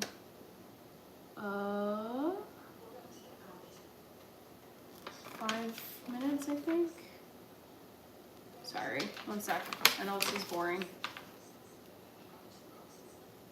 Yeah, we can get to 100 likes for sure. Back to the Future.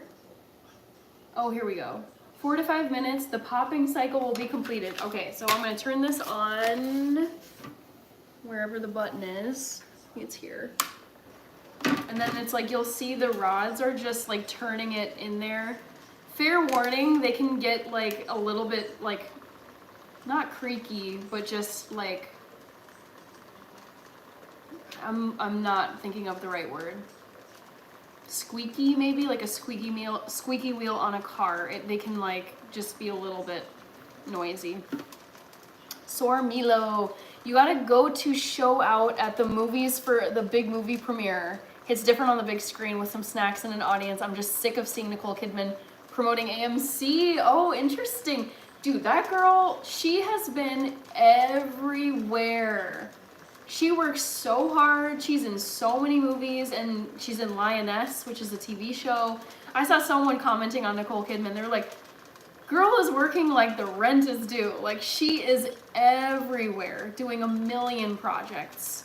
She was in Baby Girl, which I still want to see. That one looks, it's like, people have been saying it's like a good version of 50 Shades, because apparently 50 Shades was like not as good. But I love her. I like trust most things that she's in. So I want to see Baby Girl. And she was in, oh, I just saw her in The Northman with, what's his face, Skarsgård guy, Alexander Skarsgård.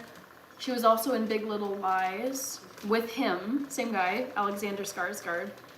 And Lioness, and then she's also in something else. And I'm like, how are you in all of these projects? Memorizing all these lines for all these characters you're doing. It's incredible. She is everywhere. Avatar 1 and 2, also need to set my timer, forgot. Okay. Come on, popcorn.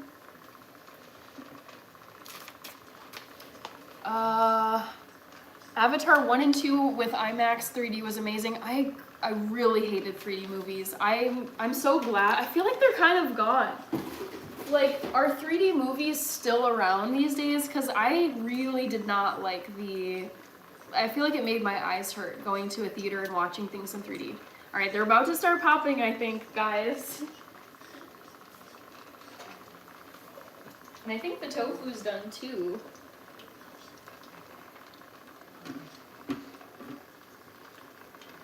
How did your day go today, my friend? Now I want to make popcorn. Oh no. Yeah, it's such a nice snack.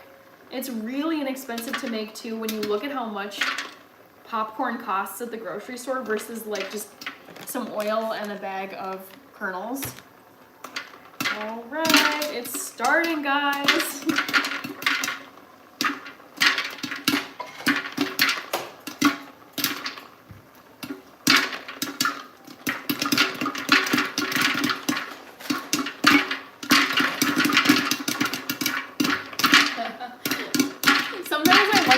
Neighbors hear this and they're like, wait, what's going on? What's going on in there? Because it can sound bad, you know? That's an old popcorn maker. It's like 10 years old almost.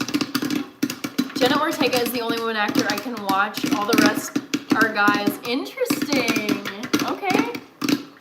You don't know who Nicole Kidman is? I feel like I think your generation wouldn't want, I mean, she would just be like an older actress for Gen Zs.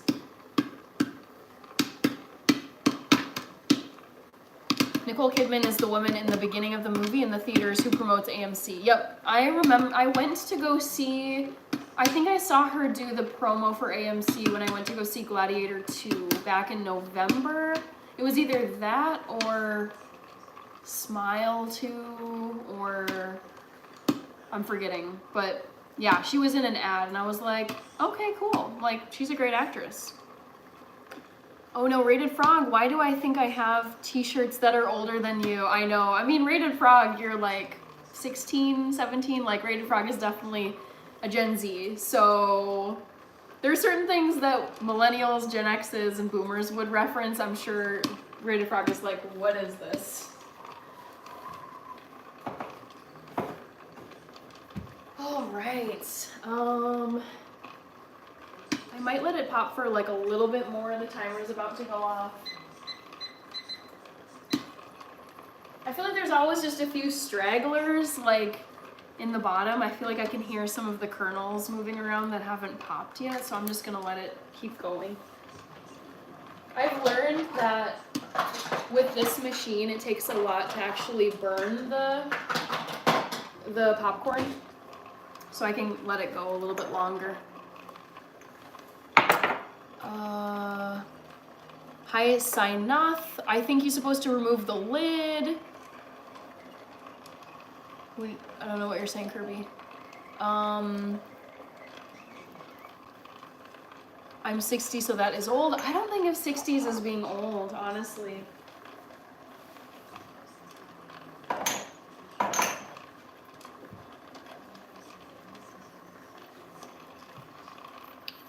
But my favorite movie is from the 80s. Which one is it? Again, I feel like you've mentioned it, Rated Frog, and I'm not remembering. Hi, Tara. Hi, Coffee. Cool. Oops, I think I might have put away my salt and my garlic powder, so I'm gonna go grab those.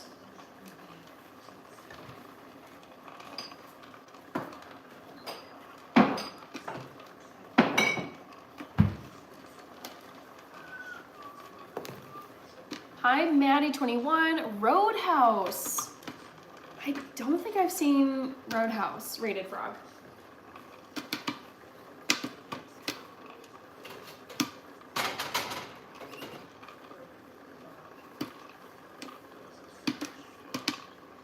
See, this is what I'm saying. There's like stragglers that you can hear that weren't popping until just now. So I like to give it some time. I love my hot air popper. Ooh. Peter Griffin, Roadhouse.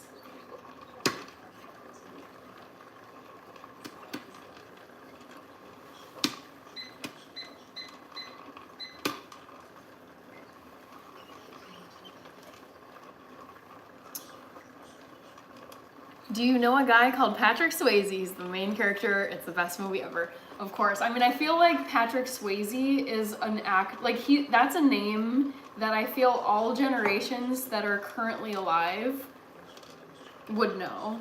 Like Silent Gen would know him, Boomers would know him, Gen X would know him, Millennials would know him, Gen Z would know him. I don't even know what the cutoff is for Gen Alpha, because Gen Alpha is like the baby kids right now, so probably not them because they're just so little. But yeah, of course I know who Patrick Swayze is. He's a legend. Kirby, yeah, I saw that episode. Gladiator 2 was not great. Did you like it? Sharks and ships in the Coliseum. I loved it. I thought it was fun. So Invictus, my all-time favorite movie. All right, I'm gonna call this good. My all-time favorite movie is Gladiator, the original one from 2000 with Russell Crowe and Joaquin Phoenix. And I liked Gladiator 2. I thought it was really entertaining. So nice. Most of them popped. Cool. So here's the lid also functions as the bowl, which I love about this. I'm gonna unplug this really quick. And then who was I? I was talking to Invictus. I thought it was a fun, like, theatrical movie, even if the historical facts were not all correct. I mean, there were a number of things that were not accurate, but whatever. I love historical fiction. I love that genre specifically because I feel like you are getting some factual information, but they can maybe be a little bit creative with the characters and invent some things that didn't actually happen in history. Like, I'm thinking of some of my favorite shows: Downton Abbey, fictional but set in a real time period in England. The Borgias, like, pretty accurate, but they take some creative licenses. Reign, which is a TV show about Mary Queen of Scots, that one is like, the characters are real historical figures, but they take, I mean, it was on the CW, if that tells you anything. It was pretty much like a Mary Queen of Scots soap opera. Like, she's having flings with, like, every dude and his brother, and her ladies in waiting have, like, some scandalous lives. I was like, I mean, this is, like, great TV, but it's definitely not historically accurate to a T. Hi, Carlin Collier. All right, so now I'm gonna just season this. Still Me says no salt. Oh, I love salt. I ain't listening to no cardiologist.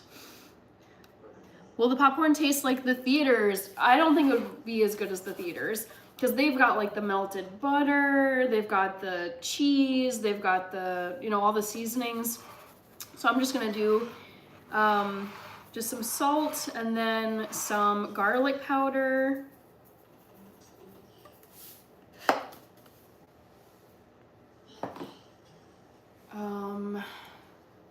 Let's see, Patrick Swayze has passed on Rated Frog. Did he really pass on? Oh my goodness, wow. That makes me so, he's forever, like, young in my memory. Like, when I think of him, like, in his prime. How the heck did he pass away? What? Oh, that bums me out. He died that long ago. What? Oh, this makes me so sad. And he was young. He was 57. Oh, that really makes me sad. Wow, I totally... If you had asked me or brought him up, I would have been talking about him as though he was still alive. Dang. It makes me think it must have been, like, cancer or something. He didn't have any kids. What did he have? I think it was, oh yeah, stage 4 pancreatic cancer. Dang. That sucks. Shoot. Oh, that's so scary. Wow. Anyways, dang, I'm kind of shook by that. You know, when you think someone is still alive, like, you for some reason, like, you didn't realize they had passed away. That was Patrick Swayze for me. Shoot. All right, I'm gonna have to invest in a popcorn maker. I'm here using a pot. Get stir crazy. It's a really, I mean, it's nothing fancy. It's not like the finest materials. I mean, yes, there's plastic in this, not great, but for me, I don't use it all that often, so it's just a really fun thing to have on hand.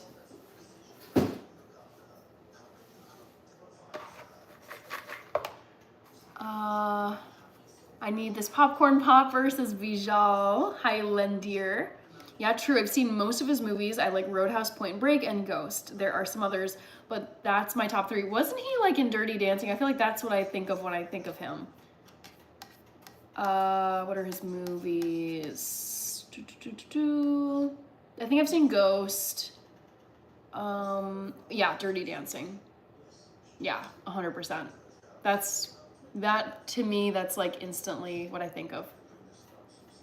If the movie replicated history perfectly, it would be boring. They have to spice it up. I know, I think this too, Kirby. It makes for really good viewing as someone going to a movie theater or turning on Netflix. I love, it feels like the best of both worlds. And I think I've mentioned this before, but like my parents are truly some of the most opposite people in the world. And my mom is very much into like English and literature, and she would read fiction. She always reads fiction. My dad is very much like math, STEM, was a computer software dude. Very logical, very black and white, like not a creative bone in his body. And he said once when I asked him why he doesn't read fiction, he's like, why would I waste my time reading something that's fake? And I feel like with historical fiction, you are getting both. You are getting some historical facts. You are getting a sense, like I've watched so many freaking shows that are set in like the late 1400s, early to mid 1500s. I feel like I know that era of history pretty well, like the high Renaissance period, just because I'm obsessed with these shows. So I'm like, this is great because I'm getting entertaining TV, amazing costumes, dramatic, amazing plot lines, but I know like the kings, the queens, the countries, the wars, the issues of the day, famous people that were around. Like it feels like it's not completely like wasted time watching these shows. I guess this is just how I justify it to myself. Salt popcorn and toffee popcorn. I'm not big on toffee, so I would stick with salty popcorn. Rated Frog. Hi, Luke Dean. Nobody puts baby in a corner. Hi, William Paul.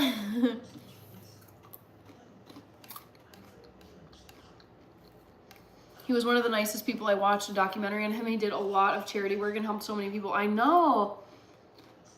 It's just like shocking when you see so he died. Gosh, that's like 15 years ago. So he was 57 in 2009, which means he would have been 67, 72, 73 right now. But I still feel like passing away, like, well, at his age, he died at 57. That to me is like crazy low for like a person in the United States, and also very famous, has the resources to get really good medical care. Just horrible. So horrible. Michael says popcorn with lots of butter. Abigail, I saw you. Hi, Abigail Snyder. Rated Frog says Hannah knows what she's doing. She's not popping corn. She's promoting the maker.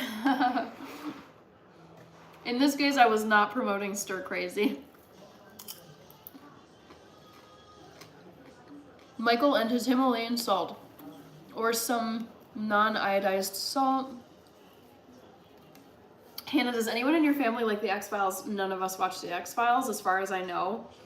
I did, however, have a college roommate who was obsessed with the X-Files. She went dressed as the main lady from the X-Files, who I think is a redhead, correct? Because this friend of mine, who I roommated with for years in college, like, who's the main chick? X-Files, TV show actress. But I remember my roommate and friend, her name is Katie. Is it Gillian Anderson? Dana Scully? Yeah, oh my god, yes. Dana Scully. This is amazing. Okay, so my roommate and friend, Katie, dressed up as this main Dana Scully, Gillian Anderson person from the X-Files. So she had like the suit, like the blazer with like the white collar, and then she had like her little like ID badge. And so she decided to go as the X-Files girly for Halloween one year. I could hear her watching that show because we roomed together, and I could hear through the walls in her room. I could hear the theme song of the X-Files show. I like know it still. I can think of it in my head because she was obsessed with that show in college. I feel like I bummed everyone out announcing Swayze's death. Oh, that's fine. No worries. Don't feel bad, Rich. I'm glad I know.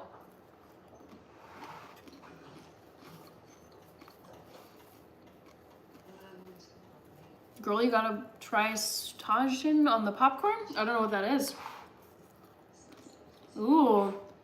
Greek Salad Life is asking, what's your favorite sandwich? That's hard. It's probably a vegan BLT. I always loved traditional BLTs growing up, and I love recreating them vegan style.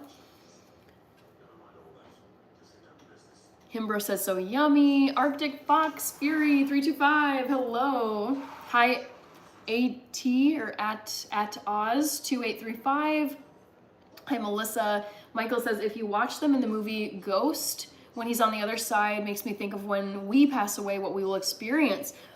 I mean, is that not the age-old question? Like, what happens when we pass on? Stillme says, sad. Happy Friday to you as well, Tycoon, Scully, Dana Scully. Yep, got it. The Truth, the Tuatha Alchemist, hello. Dana Scully and Fox Mulder. I don't even know if I'm saying their names right. Dana or Dana? You know what I'm talking about. I've not seen a single episode.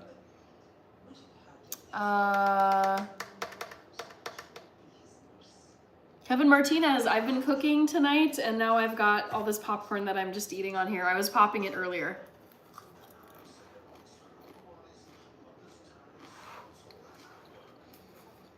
Ernest is back. Gillespie, I love peanut butter and jelly.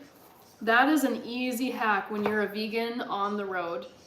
I would say if you go to, if you're driving through the US and you're going through rural parts of the country, you could probably stop at most gas stations and just browse through their food aisles, grab a loaf of bread, grab a jar of peanut butter and a jar of jelly, and make yourself a PB&J, and it would be entirely vegan.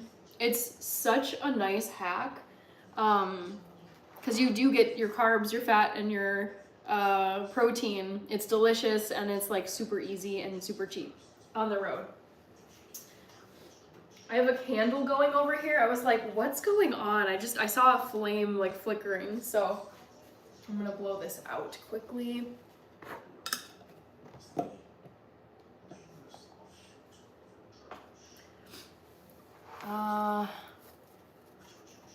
Do you use Morningstar brands? I don't use them all that often, William Paul, because actually a lot of Morningstar products have egg in them. So they're vegetarian, but they're not vegan, because vegans don't eat eggs or any animal products.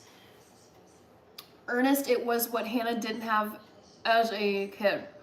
Yeah, the question was, what phase did I not have as a kid? You guessed Hot Wheels? It was not Hot Wheels. Ernest, I did have a Hot Wheels phase. I loved Hot Wheels. So I did have a Hot Wheels phase. I did have a knitting phase.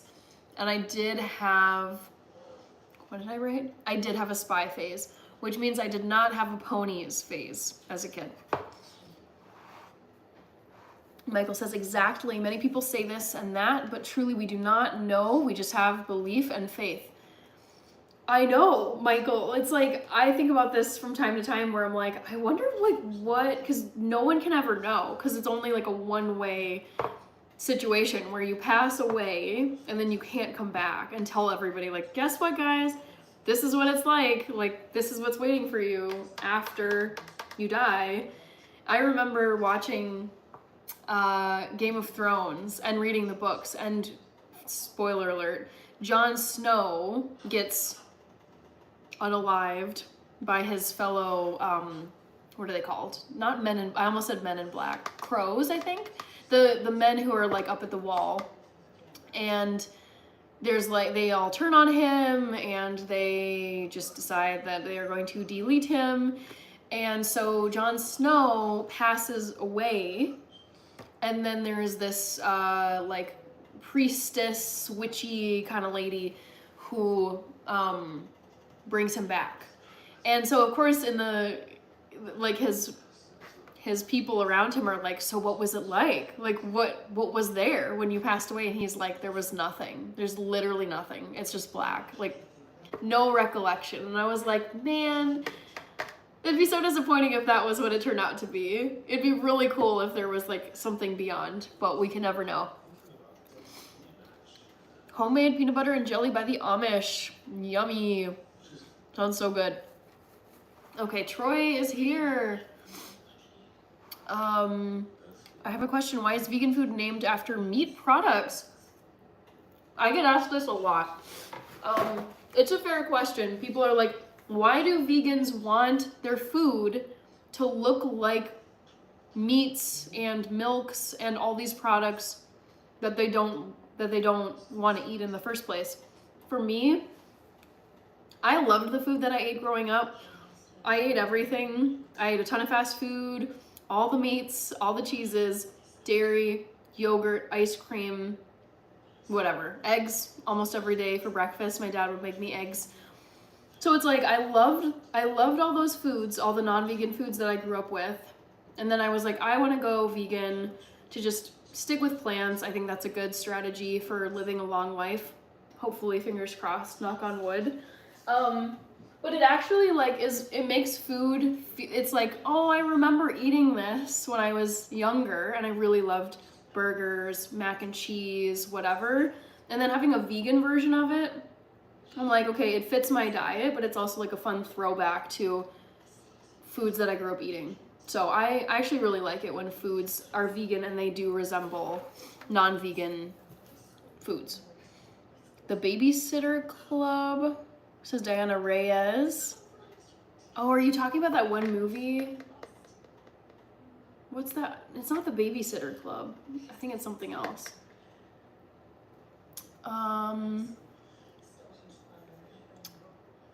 I have an X-Files shirt. Does that make me a nerd? That's cool. I think that shows that you're like a real fan. I couldn't think of many people that would have an X-Files shirt. Michael, I always ask my vegetarians that like vegan bacon. Right. Swayze's wife remarried 5 years later. He wanted her to meet someone. Oh, that's really sweet, but also really sad. My favorite vegan drink is whiskey. That's hilarious. Someone was asking, do you like Royce White? I'm not sure who Royce White is. PB&J is my top 3. Pizza, PB&J, and cheesecake. All really good options, Rated Frog.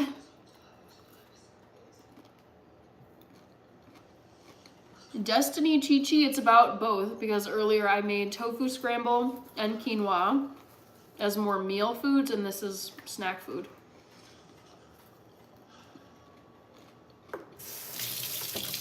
You're welcome, William. Oops, shoot, how did I even do this? Ah, I get so paranoid. I rinsed my hands and then I saw a little bit of water just like splatter over toward my computer and I'm like, shoot.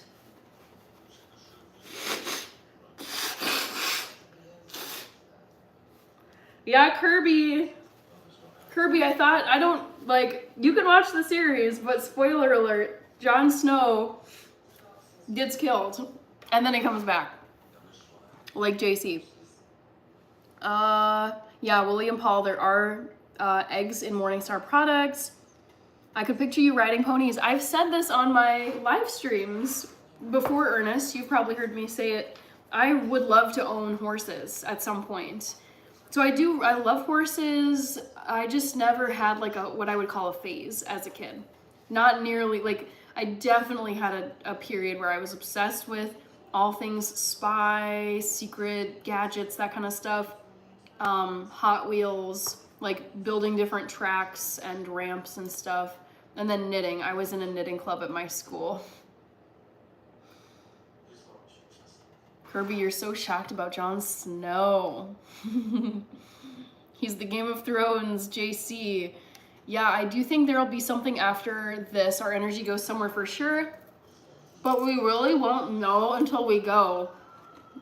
There is this insane book, Michael, that I read. It had to have been, more than 5. It was pre-COVID.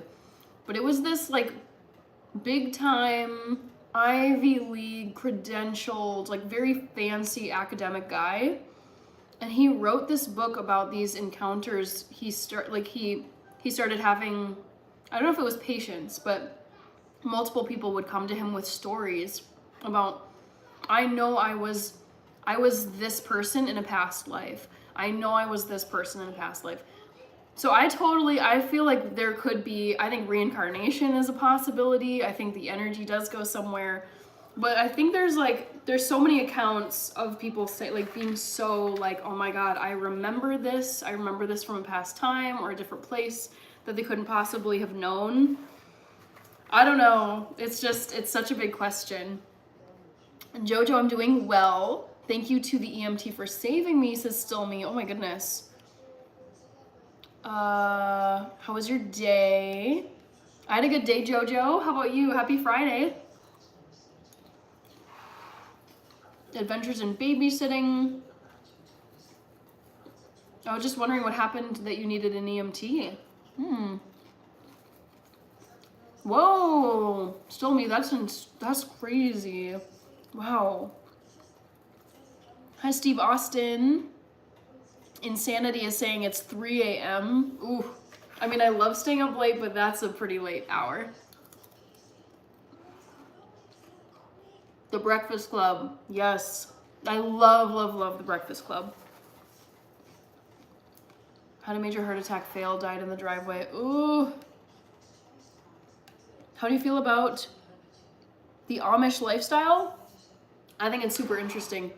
I'm very much a live and let live kind of person, and I think it's fascinating that we have people who are living so traditionally compared to how most people live in 2025.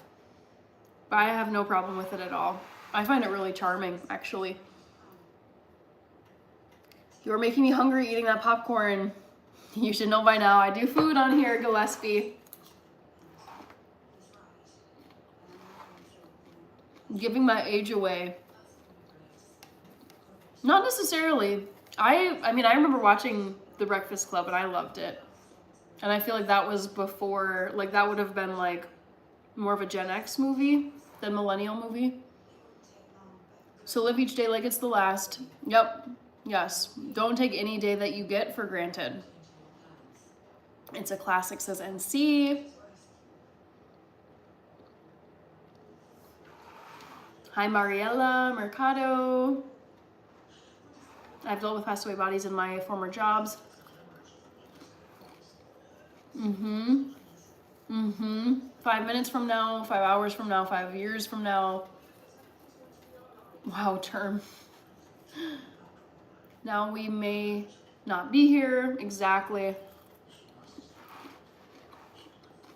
Thank you, Lover123. Bye, Back to the Future. Thank you so much for moderating. Also, we made it to 100 likes. Thank you so much, everybody. Yes, Johnny Walker, this is indeed vegan popcorn. I made it with olive oil and garlic powder and salt. And that's it. Just 3 things. And then, of course, the popcorn kernels as well. The Real Place. I'm having a good day. Happy Friday.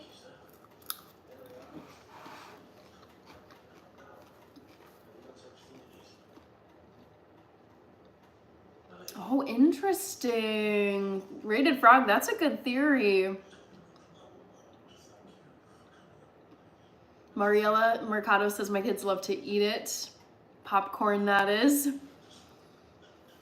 Yeah, Rated frog, I'm thinking about your theory because the only thing that's been such a like conundrum for me is my complete terror when it comes to blood and needles. I cannot mentally handle them. I go into full-on panic mode. I start sweating. I get faint, and then I often will pass out. I just start to just freak out over the littlest just needle, vaccine, or blood draw. And so I wondered, I'm like, I wonder if something happened in a past life where either I was like stabbed or there was something with blood, and it's just such a like, for how minor and chill it is to just go to a pharmacy, get a vaccine, or get a quick blood draw, You would think I was about to go to Mars or something. And I don't know. I've really tried to like watch like shock therapy myself, like watch a bunch of videos of like basically nursing classes where they're like doing IVs and needle draws, and just forcing myself to watch like video content that deals with blood and needles, and I cannot shake the panic that comes on instantly whenever I am seeing a needle go into someone's skin or anything that has to do with blood. I cannot handle it. It's just so gross to me. Oh shoot, my burner's still on. My burner was still on, but at least it was on low heat. Okay, where am I here? Why do you always wear that shirt? I gotta rep the Soda Clothes shirt. It's also really comfy. I love this shirt so much.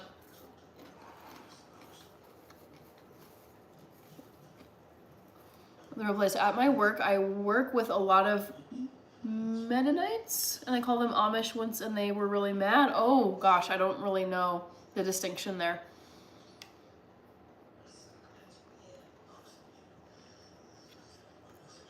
Let's see.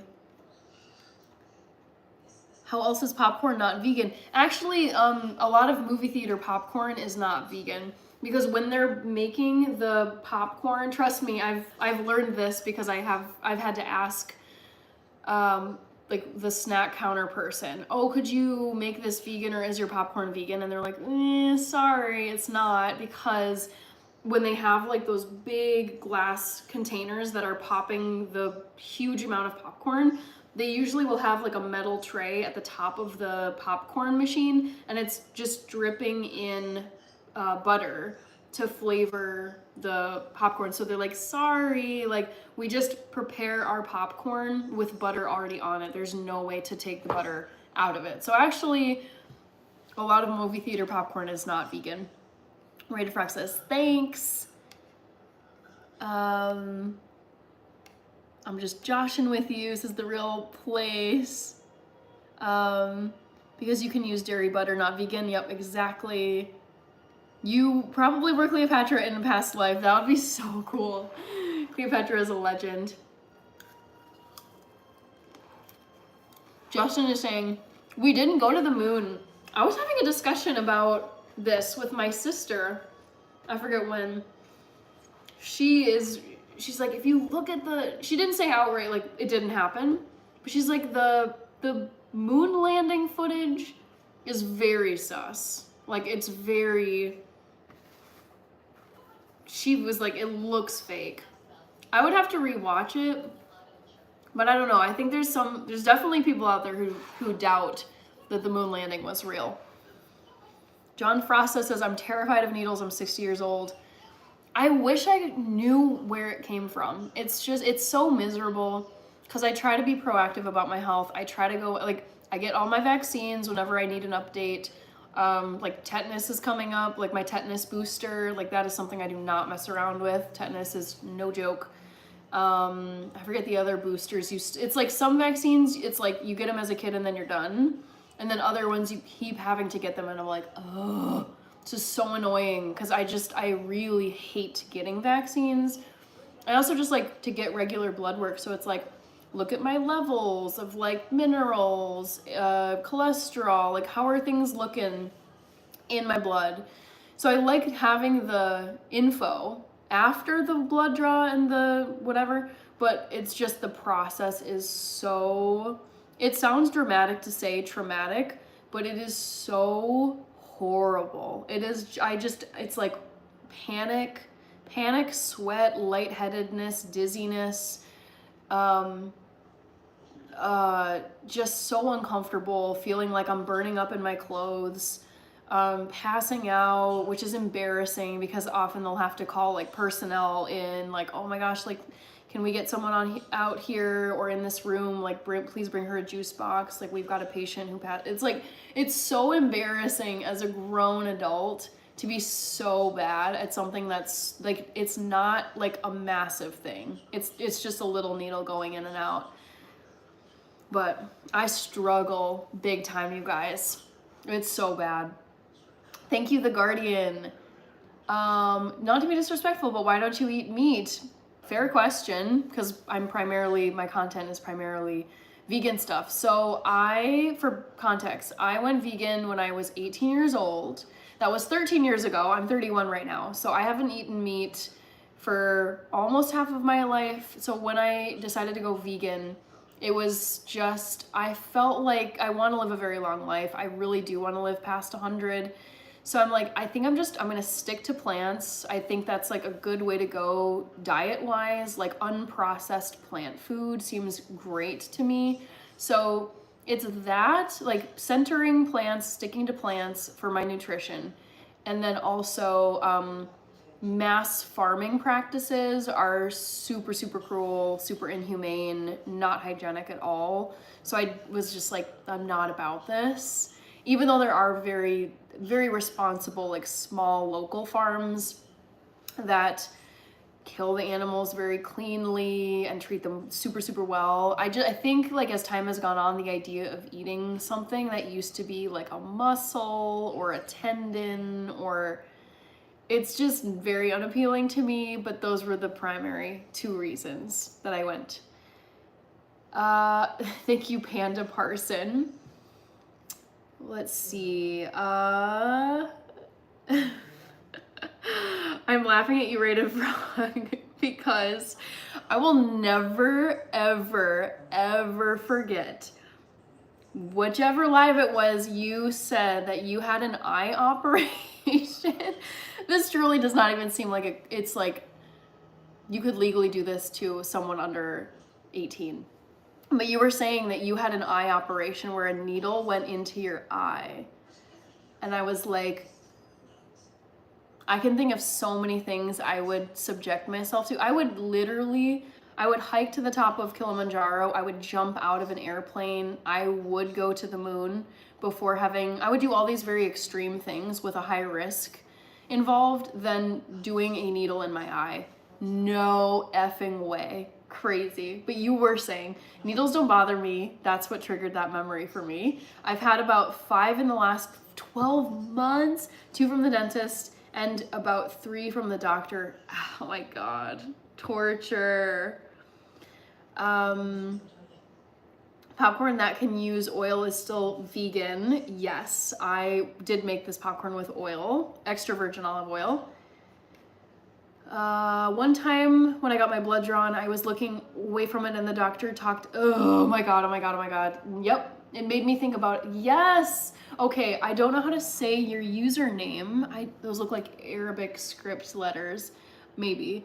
But I don't know how to say your name. But man, that is my downfall. Like if I'm doing good during a blood draw, and I'm like, look away, don't look. And then either someone mentions it or they're literally like digging around in my vein or like pushing my arm to get more blood out. I was like, I can't do this. This is so gross. Oh, Kirby, I have never, ever, ever donated blood because it just, given like the full on meltdown that occurs when I get not so much vaccines, they make me a little like creeped out and dizzy, but it's the blood draws that have mostly been me fainting. It just would be so horrible for me and so disruptive to all of the staff on site at, like the blood donation center or the vehicle, whatever, that I just have never wanted to do. As much as I think it's a really cool thing to do, I would not want to subject myself to that or everybody else at the clinic to that. Rated Frog says, LOL, just type in the moon landing car. You will see how fake the car is. It's controlled by remote with a fake man in it. That's so funny. Okay, you guys. Speaking of like government cover-ups, I'm sure some of you saw that Donald Trump, like one of his promises was to unseal the JFK files, because the official story was that JFK was assassinated by one shooter, And all of these conspiracy people were like, no, if you look at the way, like, he fell, like his head moved, and the wounds and everything, there were multiple shooters. There's no way there was one person. And sure enough, maybe it was a week or two ago, Donald Trump's, whoever was in charge of unsealing those files, declassifying those files, I think is what you call it. It's like the evidence shows, it's basically saying like there was not just one shooter. So I'm like, what? Like, what does this mean? Like, why was it so, why was the official story so firm on there being one shooter when now the declassified government files are showing that there were multiple shooters? Great. So that kind of stuff, you're like, it was a conspiracy for God knows how many decades, like 70 years or so, 60 years. He was killed, I think, in 63. So that was like 60 some years ago. And it's like, it makes you wonder, like, what else, like, could we know? Like, could we learn? We'll see. Hi, Amber Kelso. Sam, I am not a medical doctor. Hi, Afif. Hi, Shankala. Literally, yes, it's so terrible and it feels like you're dying. Yes. Oh my goodness. Okay. Again, I want to ask you, because you were speaking to my experience, and I just don't know how to say your name. But it sounds absolutely like drama queen diva, like first world, like weakness, to be brutal. But I am so reluctant to, like, I cannot schedule. It sucks because if I want to go to the doctor's office for just a quick blood draw, vaccine, checkup, just something you can do in and out very quickly, like within 30 minutes or something. I cannot schedule those. Like anything that's going to involve blood or needles, I cannot schedule those until like later afternoon, basically when I can leave work early and then like rest for the end of the day. This was actually, I forgot about this, you guys. This was so humiliating. So humiliating. I like forgot about this until just now. I can't believe this. So I had to go and get a vaccine for a volunteer shift that I was doing at a hospital. And I was like, okay, cool. I'm just gonna, check if I can just get this done at a CVS or a Walgreens. I think I ended up going to a Walgreens. And I felt so bad for the nurse who gave me the vax. Or maybe she was like a pharmacist. I forget exactly what she was. I felt terrible for her, and then also I was just so embarrassed. So this is what happened. So I go to Walgreens, I show up at the pharmacy counter and I say, hey, I need this vaccine because I'm volunteering and they need it for like my own records to show them. And so she's like, okay, let's go over to this little cubicle, like private little place. So I sit down, she's there, and she's like, all right, like wipes down my shoulder and then like preps it. And so I'm starting to freak out a little bit, and then I'm like, okay, I think I'm good, like afterward. And she's like, okay, it's like just sit here, like rest as much as you want. But of course I'm like, I don't really just want to sit here forever, because it would take me like a good 30 minutes to recover. So humiliating. I get up way too early and I'm like, I'm fine. I want to get out of here. But I needed to buy something at that Walgreens too. So I got my shot, I stood up, and then I went to go grab something from a shelf. And then I was waiting in line, and sure enough, I literally it was the craziest thing, but this has happened to me before. But the way I can describe it is, all of a sudden my legs just completely turned into noodles. And I just remember like stumbling backwards, and I crashed into a shelf. And everyone in line who was ahead of me just like turned around, and they're just like, because I'm just like laying there, like I crashed into a shelf. I forget what the shelf had on it, but I was like, this is so embarrassing. And then of course, like the pharmacy people, whoever was like, you know, involved with the pharmacy and the Vax clinic there, they see this and they're like, oh my God, like let's have her sit down, like just calm down. I hate being a spectacle when you're in bad shape. And I was like, just get me out of this freaking Walgreens. I feel like I'm dying. I'm exhausted. It like takes it completely out of me. I feel like it's like my heart is exhausted. It's like I get so, there's probably so much like adrenaline or something that after I calm down, I am so exhausted. And that's why I can't do easy health clinic visits midday during a work day and then come back to work, because I am completely shot for the rest of the day. I'm exhausted. All I want to do is sleep, lie on my couch, eat crackers. It feels like I've just gone through something horrendous, even though it is just so minor. Hi, Lee Lamani. I converted my, oh, no worries. This is not buttered popcorn, Josh Watkins. What about the people that tattoo their eyes? Oh my God. Oh, no. If you don't know the history of, search it in Google, guys. Hi, Kaya Love. I don't care if you were no rated frog. That is, the idea of a needle going into your eye is horrific. Absolutely horrific. Let's see, Popcorn Girl.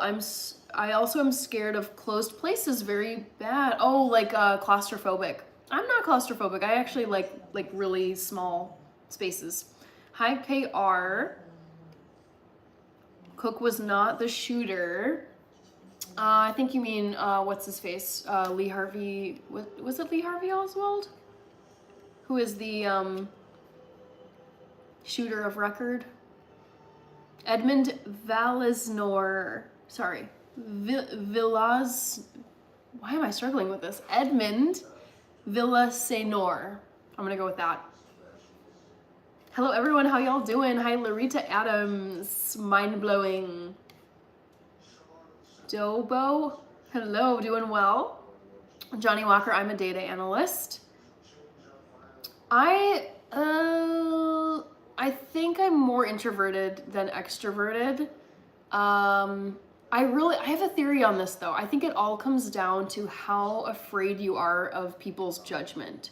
Like the less worried you are about what people think and how they're judging you, I think the more comfortable you can be in social settings, public speaking, getting up in front of people, because you're just like, okay, if I fumble or if they hate me, like, that's fine. Like, I don't care as much. But I think if you're so worried about like looking dumb, being judged, having people think you're stupid or whatever, I think it's just a matter of like, how afraid are you of people judging you? I donated blood once and they called me every other week for 2 years straight because I'm type O. Okay, so is that the most in demand type, Kirby? Oh, it's rare. Okay, I don't remember blood types, like which ones are rare. Speaking of blood, and I know you like zombie flicks, I have me a Negan bat. No way. Oh my God, peace and joy. That's intense. God, Negan. I was so mad when he got rid of Glenn. Oh, that scene. Horrible. Johnny Walker says, wow, that's funny. SMH, LOL. LOL and aw, funny story, but sad. Yeah, it's cringy, but funny in hindsight, but also super embarrassing. The Walgreens story. That's why I don't volunteer. Exactly. That's exactly what I'm talking about. I would love to help research and medicine if I could just give blood. But given my very, very lengthy history. Like, I fainted in the mall when I was 16 years old and got my ears pierced at Claire's, which I feel like was a rite of passage, at least for millennials, maybe Gen X's, and maybe still Gen Z's to this day. But I went to the mall when I was 16, got my ears pierced, and the piercer held up a mirror and showed me like the fresh piercings, and that just completely, just seeing like a piercing in my ear, I was like, oh my god, it's a hole, it's gonna start bleeding. It just freaked me out. And sure enough, I was like, okay, I'm gonna just play it cool. This has been always my mistake. Stand up way too soon, walk it off, pretend like I'm fine, and that's like the last thing you should be doing. It's like you should be like laying down, not moving, because like all the blood is leaving your head, and I already get lightheaded when I do needle and blood stuff. So yeah, so I fainted in the mall in front of people, again, like a very embarrassing public place, and made the piercer feel horrible. And then I've passed out God knows how many times with like medical visits. Just crazy, crazy. Oh, I see someone gave a super chat. Bridge9584. Thank you so much. I appreciate you. I also don't recognize you, Bridge. So if you're new, great to see you, and thank you very much. I'll reply. Thank you so much. Appreciate the super chat. All right. Boom. Okay. Thank you so much, Bridge. I missed some comments up above. Kaya Love says, hey, someone above was like, you're selfish for not donating blood. Actually, I'm gonna counter that and say, I think it would be incredibly selfish of me to go in there and be like, I got this. I'm gonna be a good person and donate some blood, and then put those poor nurses through hell, put myself through hell, cause a scene, cause a delay in the clinic when someone could have just been in and out in like 5-10 minutes. Meanwhile, I'm taking up 30 minutes because they've got to resuscitate me, get some smelling salts, get some cookies, get some orange juice.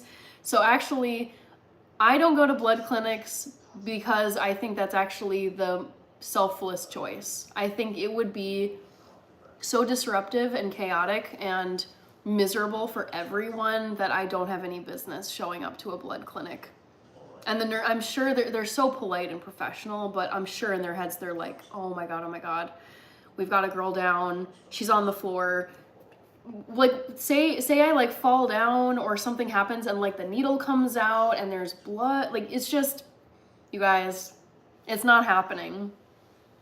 And I know I'm right, because I could tell you this, I could go to a blood clinic, a blood donation center to prove a point, and just, I know what would happen. I'd be like, I was right. It was the wrong choice to go. El Rulo is here from Odessa, Texas. Great to see you again. Thank you for joining. Still Me says, you are so cool. Thank you. Adrian, I'm doing well. How are you doing? Happy Friday, if it's still Friday for you. I've still got an hour and a half of my Friday. Oh, poor Glenn. I know. Glenn, my all-time fave character on Walking Dead is Daryl Dixon. I also really like Carol.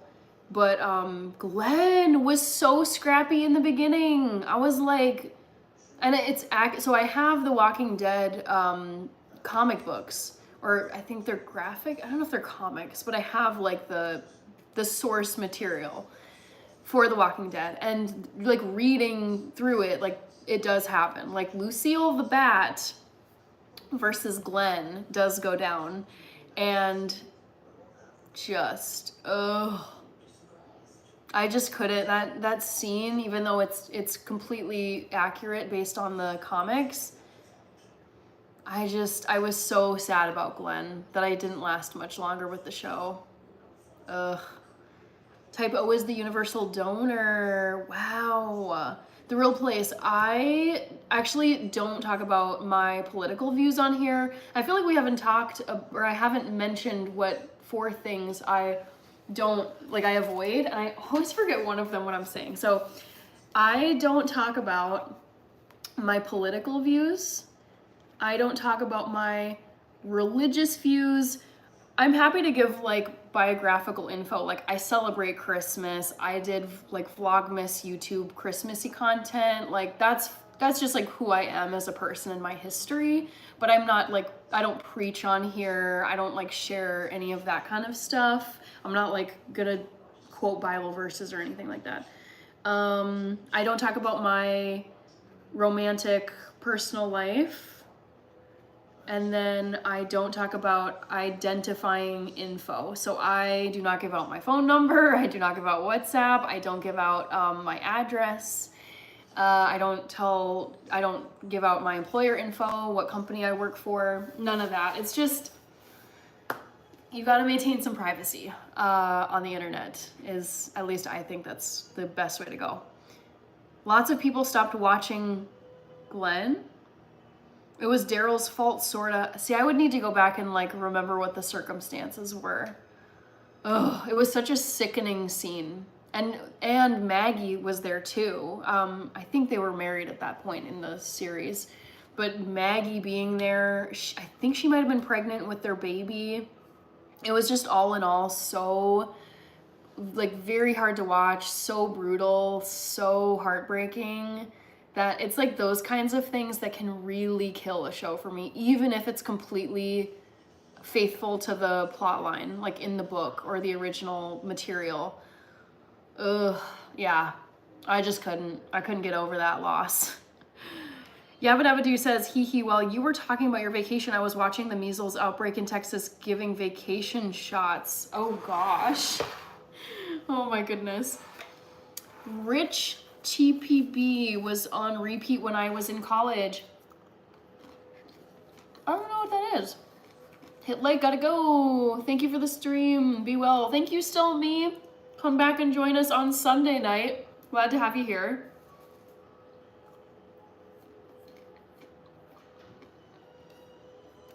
All right. Bubbles win Kirby. Let's see. So glad this live randomly came up from watching your YouTube shorts. You're so relatable and your content is exactly what I like. I'm so glad to hear that. I just don't know how to say your name. I hope you're still here. I know I'm delayed in reading your comment, but I would love, like, how do you say your name? Oh no. Shit, where did you guys go? I hit something and you guys disappeared. Oh gosh, it's not letting me like comment at you. This is infuriating. How do I do this? I might just have to give up and, yeah. How do you say your name in English? I have no clue. I wish I could respond back to you with your name. Why passing out? Oh, you just tuned in. Run Jack of all trades. Since I can remember, since I was a kid, I've had, like, I should preface this, I've had 0 traumatic experiences in my life. I had the best doctors, the same pediatrician who delivered me from day 1 all the way up through high school. Most wonderful woman. So I've had only wonderful caretakers, clinicians, nurses, doctors, but I have always had a crazy, overwhelming fear of needles and blood, and it absolutely overwhelms me when I'm going in for a blood draw. I'm usually okay with vaccines, like as long as I don't look at the needle. I mean, actually, I got a vaccine recently where I did look and I could watch the needle go in and I was fine. But it's like the seeing blood come out, that sends me into full-blown panic mode. I just completely shut down and I'm like sweating profusely. I lose all color in my face. I get lightheaded. I get ringing in my ears. I get dizzy. And then I just black out. It's so horrible. And I don't know where it comes from. So that's what we were talking about, that you probably jumped in and was like, what is going on with this girl? Okay. I'm behind. Okay. Hi, Brian Middleton. Wow, we're at 4.93, guys. That's exciting. We're getting close to 5K, which means I still have some time to plan and film what I'm gonna do for my 5,000 subscriber special. So I'm loving this, you guys. Very exciting. Brian Middleton, I'm doing well. I had a pretty typical work day. Just did some work. I have a 9-to-5 job like most people. And then what did I do after work? I went grocery shopping because I'm going to be filming an episode for my channel tomorrow. I'm making butternut squash soup. And then I kind of just did some cleaning. I had this like, every so often I just get this like big motivation to like do some cleaning. So I cleaned my floors, I cleaned my kitchen, I cleaned part of my bathroom. I wasn't able to get all of it done obviously because I wanted to prep for this live, but yeah, solid Friday. How about you, Brian? They said I got O negative. That's mean, right? O negative. I don't know, Kevin. Smelling salts are wild, LOL. Thank goodness for corn kernels. Do you put salt on popcorn? I do, yes. Bonus Bob the 5th? I do salt my popcorn, yes. Negative is rude? I don't get it. All right, Shankala is here with some French. Scott Whitebird says, I respect your position 100%. That I refuse to go to the blood donation centers. Oh, just the thought alone terrifies me of sitting there, and it's like the whole time, like any blood draw that I've done voluntarily, just going to like a clinic for my own health screening purposes, the whole time I'm panicking there and thinking like, let this be over, let this be over, let this be done, because if this goes on for like another 10 seconds, I'm gone, like I'm gonna faint. But I've had like really good phlebotomists that are like in and out, like you can't feel a thing. And then I've had trainee phlebotomists that are like stabbing over and over and over. Couldn't get the first vial full of blood, so they had to redo it. And it's like, at that point I was just a goner. So the thought of like sitting in a blood donation clinic and waiting for, even talking about it makes me start to just feel really gross. But thinking about sitting in a blood donation center or one of those on the go mobile clinics and sitting in a chair and waiting for the blood draw to fill up a bag full of my own blood when I cannot even manage to sit through a small vial. No freaking way. No way. I don't even want to see what would happen there. I think walking into a blood donation clinic, I've never even seen the inside. I'm not going to Google what it would look like because that will freak me out.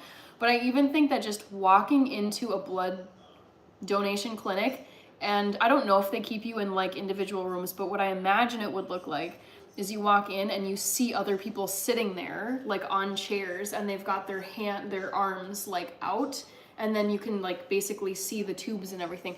The visual of that right there already starts to make me feel like panicky and sweaty. So forget about me actually making it to my chair and calmly like getting set up with the needle and the tube and everything. Oh my Lord, no.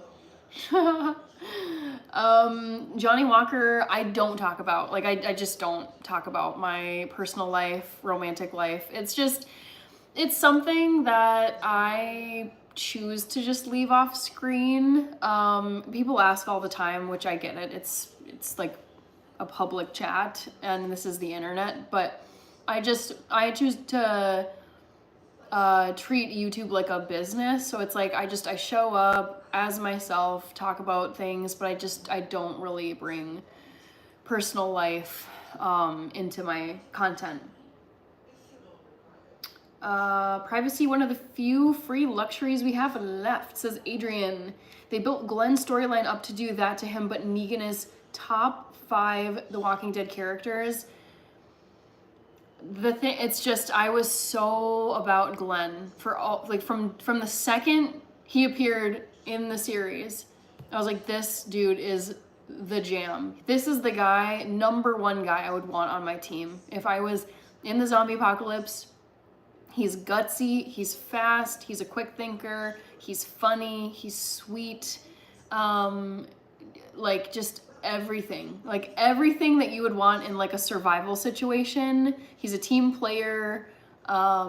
Just a gem, truly a gem. And I agree, Kirby. It was like there was so much buildup, and then to have his character end in such a brutal, unfair, vicious, painful way with his wife sitting right there and everyone else in the crew. I was like, this is just so effed up. I cannot deal with this.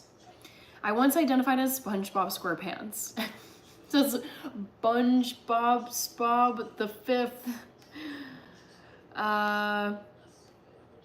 Ryan Fleetwood is asking, what does that t-shirt say? So this is backwards, I know, it's showing reflected for you, but this says soda. I'm based in Minneapolis, Minnesota. This is a Minnesota clothing company. They're called Soda Clothes, and I've got a flannel that I was wearing earlier.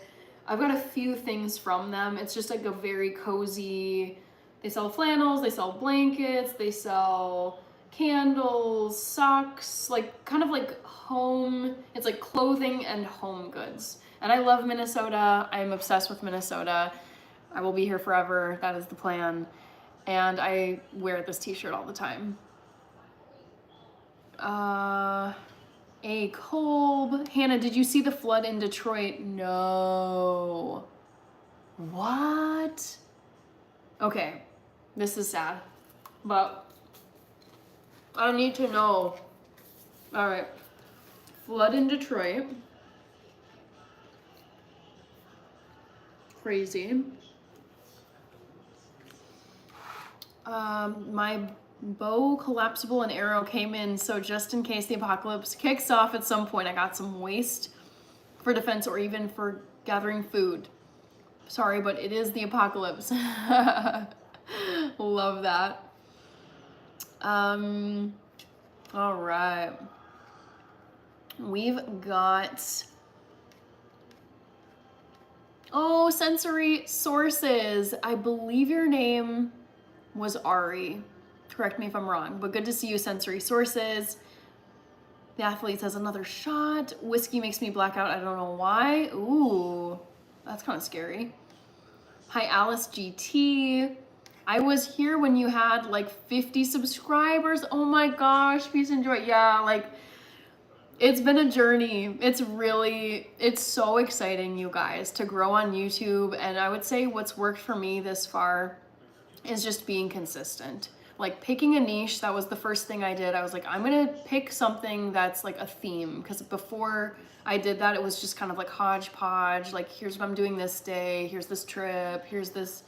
It just wasn't like, it's like, this is a personal diary, which is cool, like fine, but it's just not really like something that anyone knows me for.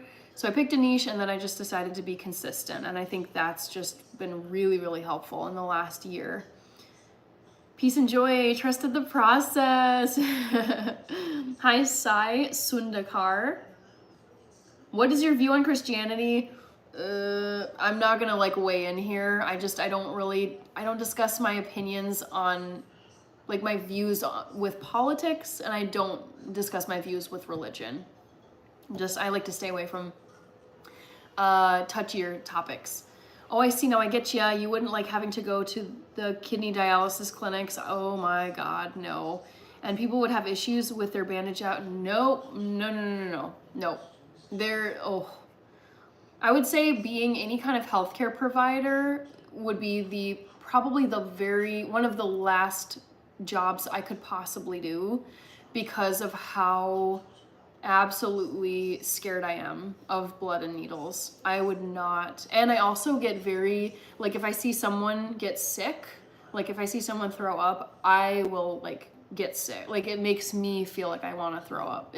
I don't do well with bodily stuff in the healthcare field. No way. Moose the Goose. I don't think I'm gonna eat all of this popcorn. I just wanted to pop a lot of it so you guys could see it in action when I was using my popcorn popper. I wonder if vampires work at blood banks. Ugh. Yuck. Yuck. Now that Amazon has total franchise of James Bond, who do you think could be? Ooh, oh my god, I love talking about this. Okay. New topic of conversation, guys. 007, who I love. I love Daniel Craig, but I see why it's time to move on. Here are the guys I think are gonna be James Bond, or who would be amazing, amazing James Bonds. Okay. Here's my 007 watch list. Oh my goodness. Wow. Hold on. Bridge. You are so sweet. Jeez Louise. Wow. You are incredibly generous. Thank you so much for the super chat and the like.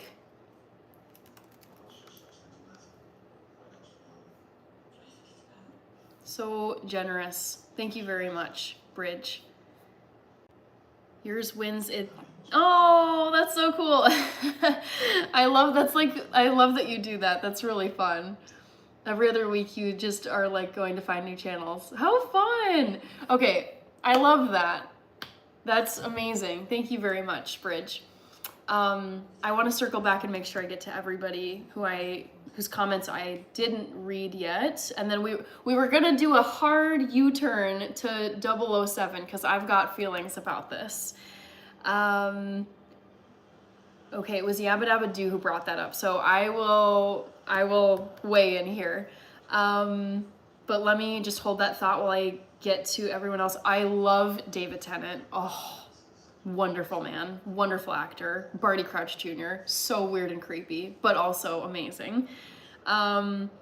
Yummy popcorn. Kidney center is worse. I've never stepped foot in a kidney center, but that is one of my, I wouldn't say greatest fears, because I really try to take good care of myself, drink lots of water, I don't know. I feel like it's like pretty easy to avoid kidney issues if you just are active, drink a lot of water, eat a balanced diet, and sleep a lot, and avoid like hard contact in like your back region. But anyways, I never want to go to a dialysis center. I do not want to. I know what goes on there. We had to learn what they were in my public health master's course, but no interest in going in there and actually seeing it. Okay, hi Det TCG. It seems like I've seen you on a TV show before. I have not been on a TV show, I promise. I think it'd be really cool though to be on some kind of like reality TV show or quiz show or talk show, like something like that. I think it would be fun. I've never been through that experience, blood donation, but I'm gonna do some research on it and maybe move forward with it, not giving up on it. That's really like in my head, that like the wishful kind of, I wouldn't say I'm a delusional person, but I can maybe think like, oh, this could work. Like, yeah, I can really like, I think if I really am set on something, but realistically it's not the right way to go, I can kind of justify and talk myself into doing it. And anytime I've like really thought like, well, oh my God, that'd be so cool, I think it's so extreme knowing me that I just can't fully I can't fully convince myself that it would be a good idea. But I wish I could. I really, really wish I could donate blood. It does, like, to give you a sense, like, for all the blood that I cannot donate in my lifetime, it would be so cool. Whenever I pass away, I do want to donate my body to science and then have the rest cremated, so I'm not taking up like space in a coffin. Like, just take everything you need, scientists. Like, hopefully I can help like with some kind of research. So that's my consolation, where I really would like to be an organ donor when I pass on. So while I'm living, I can't be very helpful with my body, but in death I can continue to be helpful. So I think that's like a pretty good compromise. What is your shoe game like? Behold, you can't really see them much, but it's pretty much all tennis shoes or trainers, I think is what UK people would call them. Scott Whitebird says a lot to consider. Hi, Hammy. You have I'm looking at your profile picture and I can't quite tell what that is. It looks like a little baby plush toy of the Abominable Snowman, but that might be wrong. What's going on, homies? Says Truck Stop Sushi. That is a fun username. Just had a solid Chilean named Gleep in a cornfield. Ooh. Ooh, okay. John Hogan says, Hannah, you are a special individual. Thank you, John. You're sweet to say that. Hi, is it, I had a classmate named Sinson with X's, so I think Swan Hugh family. I'm gonna leave it at that. Alexa, hi. Scott Wiper is saying goodnight, y'all. Be well and be safe. And stay safe. You too, Scott. Good to see you again. And come back on Sunday if you have time. I'll be going live on Sunday at 8 p.m. Central. Gleep win. Signing off for the night. I don't know what you mean, Fern. You're an empath? Yup, I can see very clearly I subbed. Thank you, Run Jack of all trades. What's the word for like the opposite of an empath? What's the opposite? Like a sociopath? What's the opposite of an empath? Oh, apathy. Okay. Yeah. Like you're just like you're like disconnected. You're apathetic. Got it. I hear that word so much. Empath. I know empathy, but empath. I was like, what exactly is that? Hi, Gianluca. So Hannah, do you have $49.97 I could borrow? LMAO, says Adrian. I know, Bridge is so generous. Let's see here.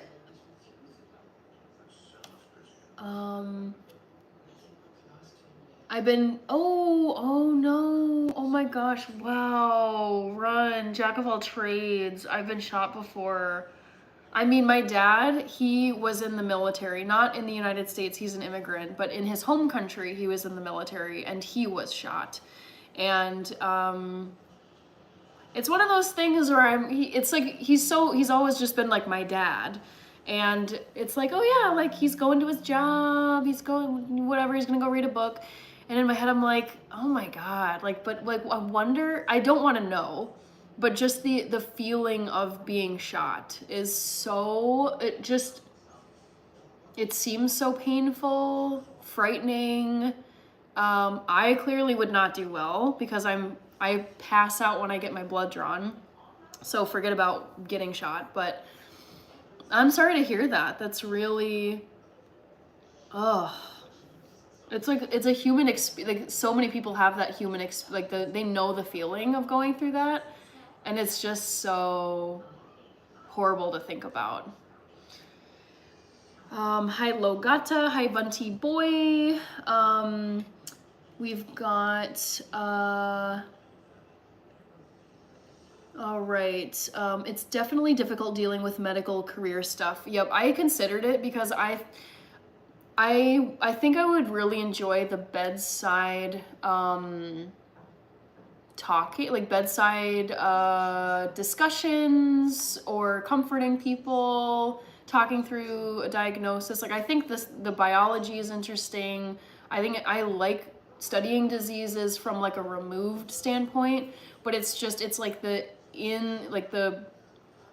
when you're actually like with someone doing an operation, drawing blood, doing stitches, performing some kind of surgery. I cannot handle like that kind of stuff. I just cannot for whatever reason. So I think as good as I could have been as like a caretaker, it's like my own fears would not have actually let me do the key tasks of being either a nurse, PA, what is it? There's all these, MDs, DOs. Colorado hike trash. Okay, I think I'm almost to the bottom. Empaths a lot of times feel others and react as if it was happening to you.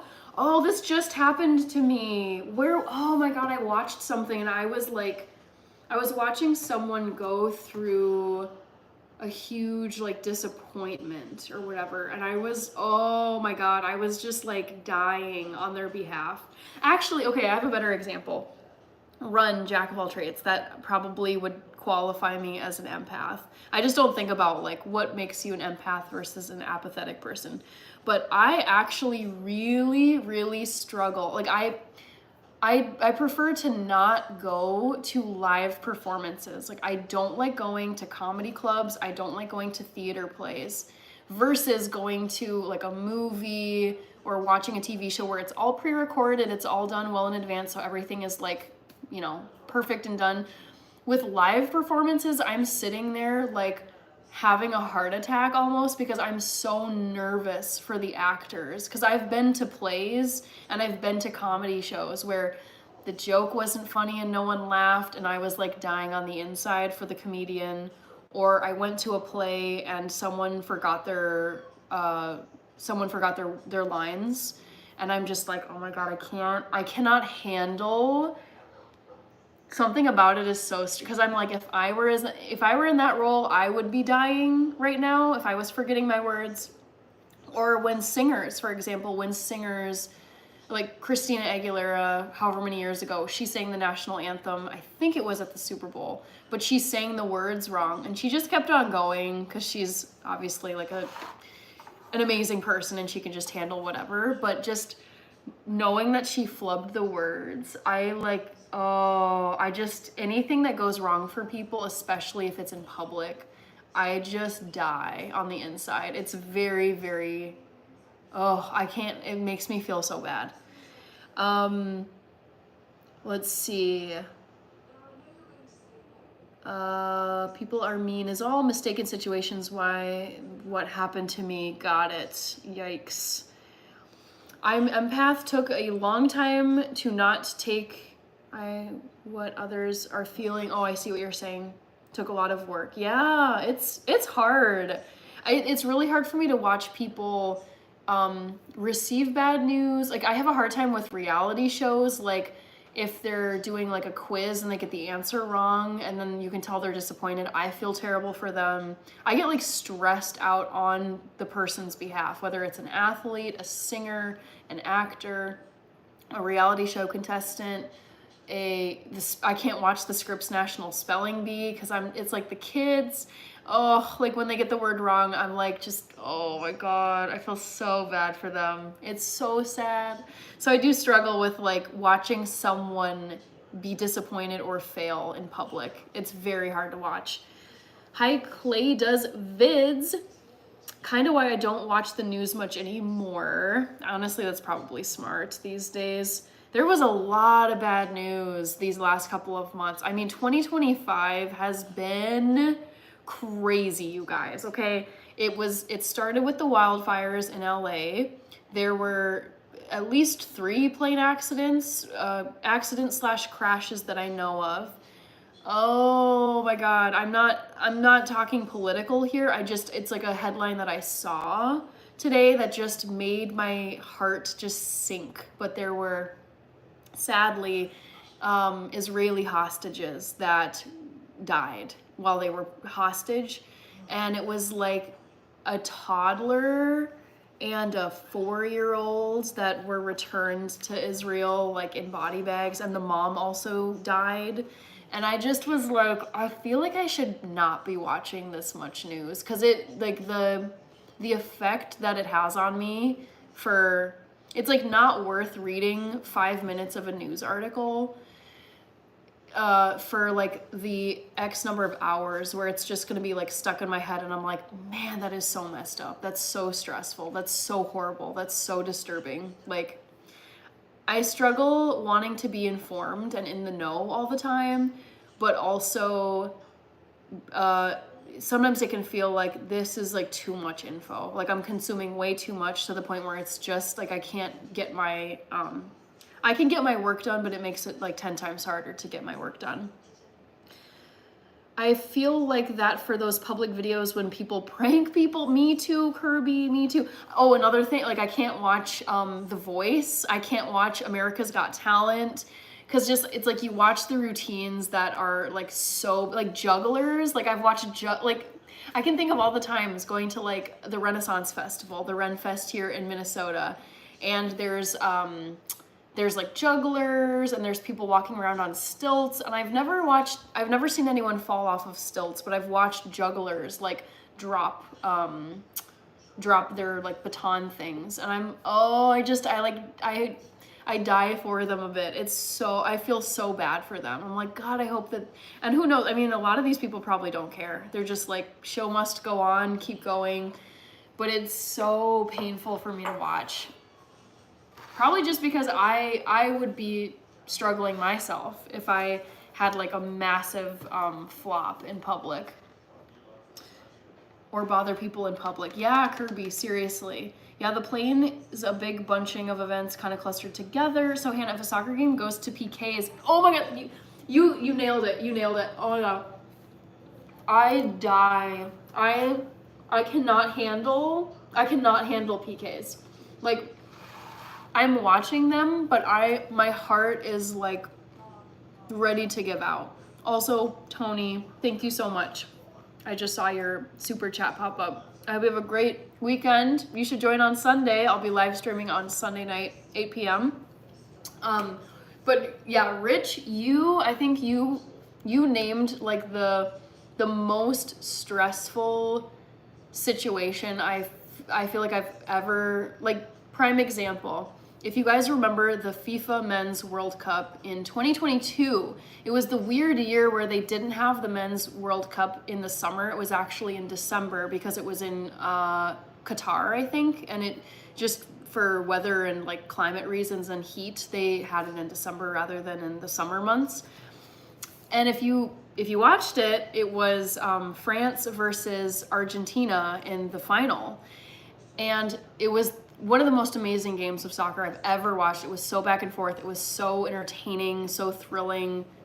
Crazy goals, massive stars, and it went all the way after two, what do they call it? Is it overtime? Extra time? But they played the full extra time, and it went to PKs, and I was like, I think this is what kills me the most with specifically soccer penalty kicks. It's just because it's a team sport, and then at something like the World Cup final, whoever is the one player who misses the goal, hits the post, has the goalie catch their shot and doesn't score, it makes me feel so horrible for whoever it is that messes up their PK, because then the whole game and the whole outcome, you know that there are going to be some like vicious fans that are like, oh my God, like so and so, like it's all his fault and we hate him. Like, another example, if you guys know the English Premier League or just English soccer players, Bukayo Saka, who's on Arsenal, it was heartbreaking to watch, but it was during I want to say it was like the Europa, it was maybe it was the Euro final in 2021, and it was Italy versus England. And at the time, so this was almost 4 years ago, Bukayo Saka was like a baby, so young, so precious.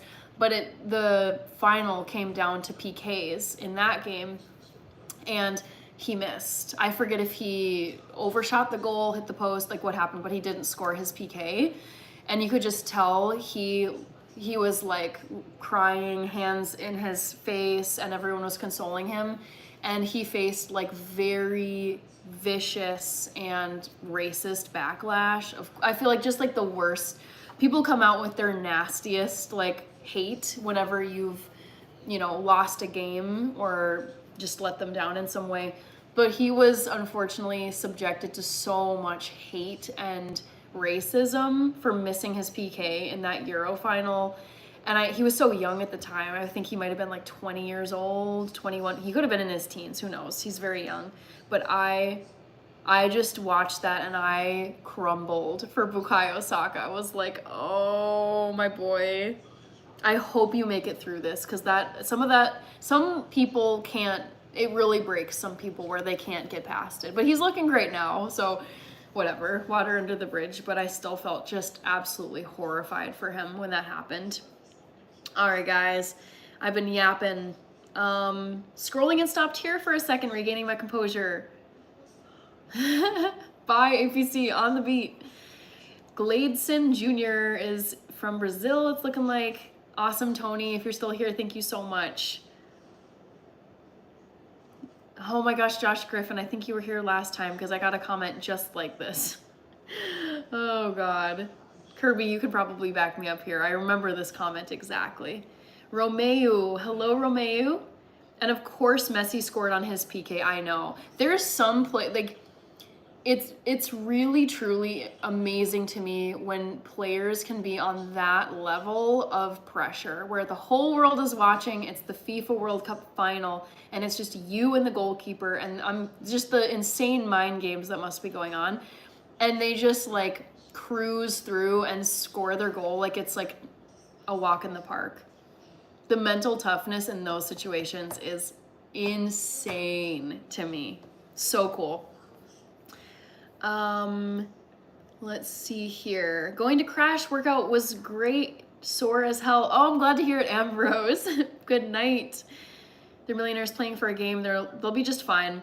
The thing is, though, the mustard. I think it actually is more than just, they really care so much. Because if you look at Messi, if you look at Ronaldo, if you look at Kylian Mbappe, any of them, they don't need to be like subjecting them. They could, if it was just for the money, they'd be like in and out of their league in like 2-3 years and then just live off of the money.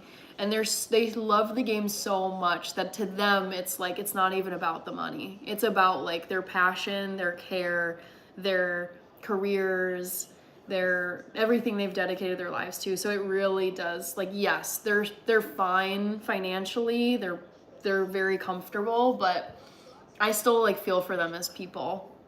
Players who mess up a PK bad can't go home for days. Seriously, I know, that's what I don't like, is just the vicious, violent reactions that happen, especially after like soccer games, where people like will, I've heard about like family members getting kidnapped or harassed or assaulted, and there's like legitimate safety concerns because like sports fans are so crazy. Some of them just take it way too far to the point where they're physically threatening harm to these people. Get knocked out like Yo Daddy used to. Hello to you out in Hawaii, beautiful Hawaii. Hi David Salai. Yeah, Kirby, very disappointing, the death threats. Soccer is like that. One guy was literally, ooh, yep, very vicious. Mohammed Sultan, hello. Soccer is life in Europe, Africa, and other places. They take it highly serious. Oh, don't I know this? Yes, I do very much know how intense it is. It's worse when you fail at a professional level, I think. Yeah, exactly. I think it's like there's more eyes on you. The stakes are higher. It's such a like intense level, and so few humans are in that like echelon of professional competitors. Like it's so elite. It's so fast. There's so many egos, there's so much trash talking, there's so much status. It's like there's money, there's brand deals, there's sponsorships, there's rivalries, there's crazy fans, there's death threats. It seems so exhausting, honestly, as someone who is not in that space. It's amazing to watch, but I'm like, I don't think that ever would have been in the cards for someone like me. I feel like that level of like physical intensity with also the mental strain is intense. Crazy. All right. Dimena, do you think money is the root of all evil? I do not. No. Okay, earlier it was Yabba Dabba Doo. I don't know if Yabba Dabba Doo is still here, but we were gonna start talking about James Bond and who the next Bond might be. That should be our topic of conversation because I'm very interested to know who people think the next Bond is gonna be. I have some thoughts here. So, my thoughts on, or I should say, what was I gonna say before? It was like my 007 contender. Yes, Idris Elba. Oh my God, people want him. People want him so bad. My 007 contenders. Dude, if I love Adam Driver so much, but also he's not British. So it'd be kind of like, really? Like, I don't think you could pick Adam Driver. I really don't. So my 007 contenders are Idris Elba. I could see that. Oh, I'm blanking. Henry Cavill, potentially. Henry Cavill, who was like, he's in The Witcher and he's also in, he was Superman. I met Idris Elba. He was a really chill guy. He gives me chill vibes. Andy Molanakis. I don't even know who that is based on the name. Andy Molanakis. Oh, wait, hold on. I don't think so. Definitely not giving James Bond. Anyways, Benedict Cumberbatch, I don't know. He's a little like not, he's not really giving Bond vibes, but here are my three. Idris Elba, Henry Cavill, and Charlie Hunnam. He might be getting too old though. What's like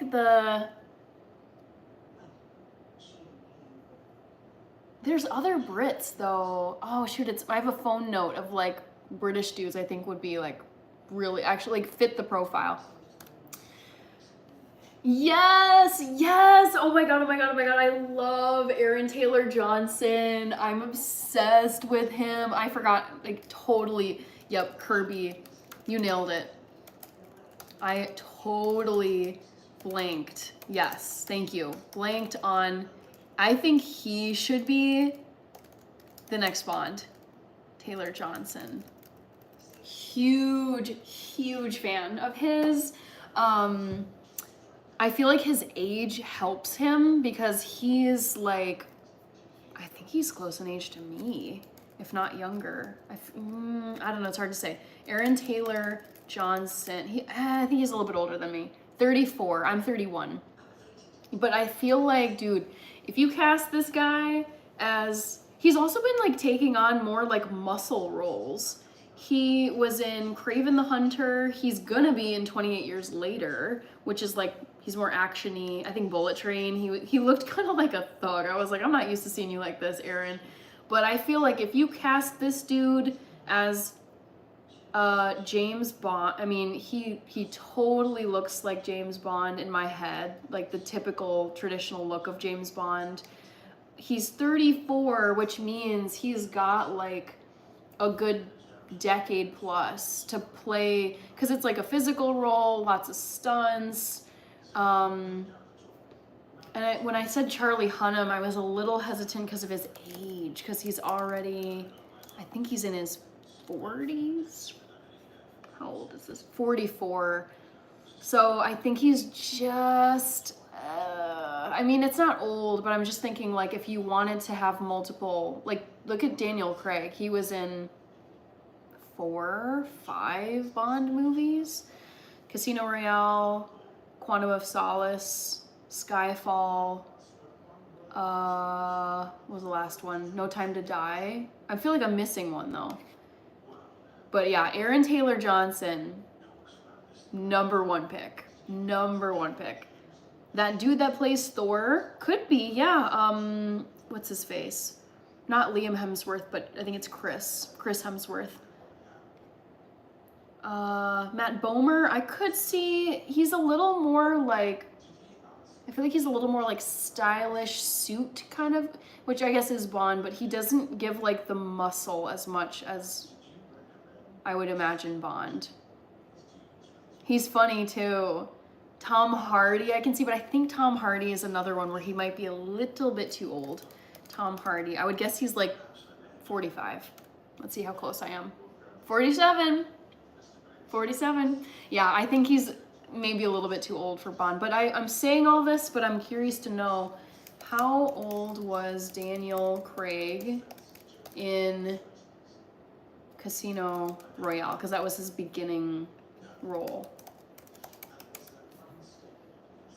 He was 38 in Casino Royale. So Daniel Craig was 38 years old in his first Bond movie and 51 in the last one, No Time to Die. So that gave him like a good 13-year range. So let's say that Aaron Taylor Johnson gets picked, and by the time he's filming the first Bond movie, he would be probably 36 if he's, how old did we say he was? 30, he's 34 now. He'll be 35 this year. So he could be like 36. He'd basically be right around the same age as Daniel Craig was when Daniel Craig was in Casino Royale. So my thinking from a long-term perspective is Aaron Taylor Johnson has the leg up on the competition because of his age. And also, like, I think he really looks like a James Bond. Michael Madison, I am mixed, I'm biracial. NBA2 says give a kitchen tour. Not much of a tour to be given, to be quite honest. I mean, I guess I can turn my camera to the side here. So this is like my counter space here. And then over here, you'll see there's just like microwave, stovetop with some food, and then sink is like right here. And that is basically the kitchen. Nothing too crazy. Croissant is offering a croissant. I don't eat croissants because those are loaded with butter, and butter is not vegan, which is what I am. LOL, James McAvoy. I can't with that man. I can't. I either think of like Mr. Tumnus or Patricia from Split. Like, I think he's another one where he's a little bit, I'm telling you guys, if I was planning for the next series of Bond movies and thinking like I want to have the same guy in the next 4 to 5 movies, you're gonna want to cast someone who's younger. Like I don't think I would want someone that's already like pretty up into their 40s. And I think that Edward Cullen, LOL. Oh, I could see Robert Pattinson. He's a little too, I don't know, he doesn't give Bond to me. He doesn't give like the muscle of Bond. He seems more of like, especially in The Lighthouse, I feel like he was more of like actor, like very like high art like actor, not like rumble tumble gunslinging James Bond. Tom Hardy, that's who I think I looked him up already. Someone else mentioned James McAvoy, that's what I was laughing at. LOL. James McAvoy, I think he's like mid-40s. He might be, yeah, 45, boom. Again, I'm not seeing it for the next decade plus. I'm sounding very ageist here, but I'm just talking from a practical standpoint.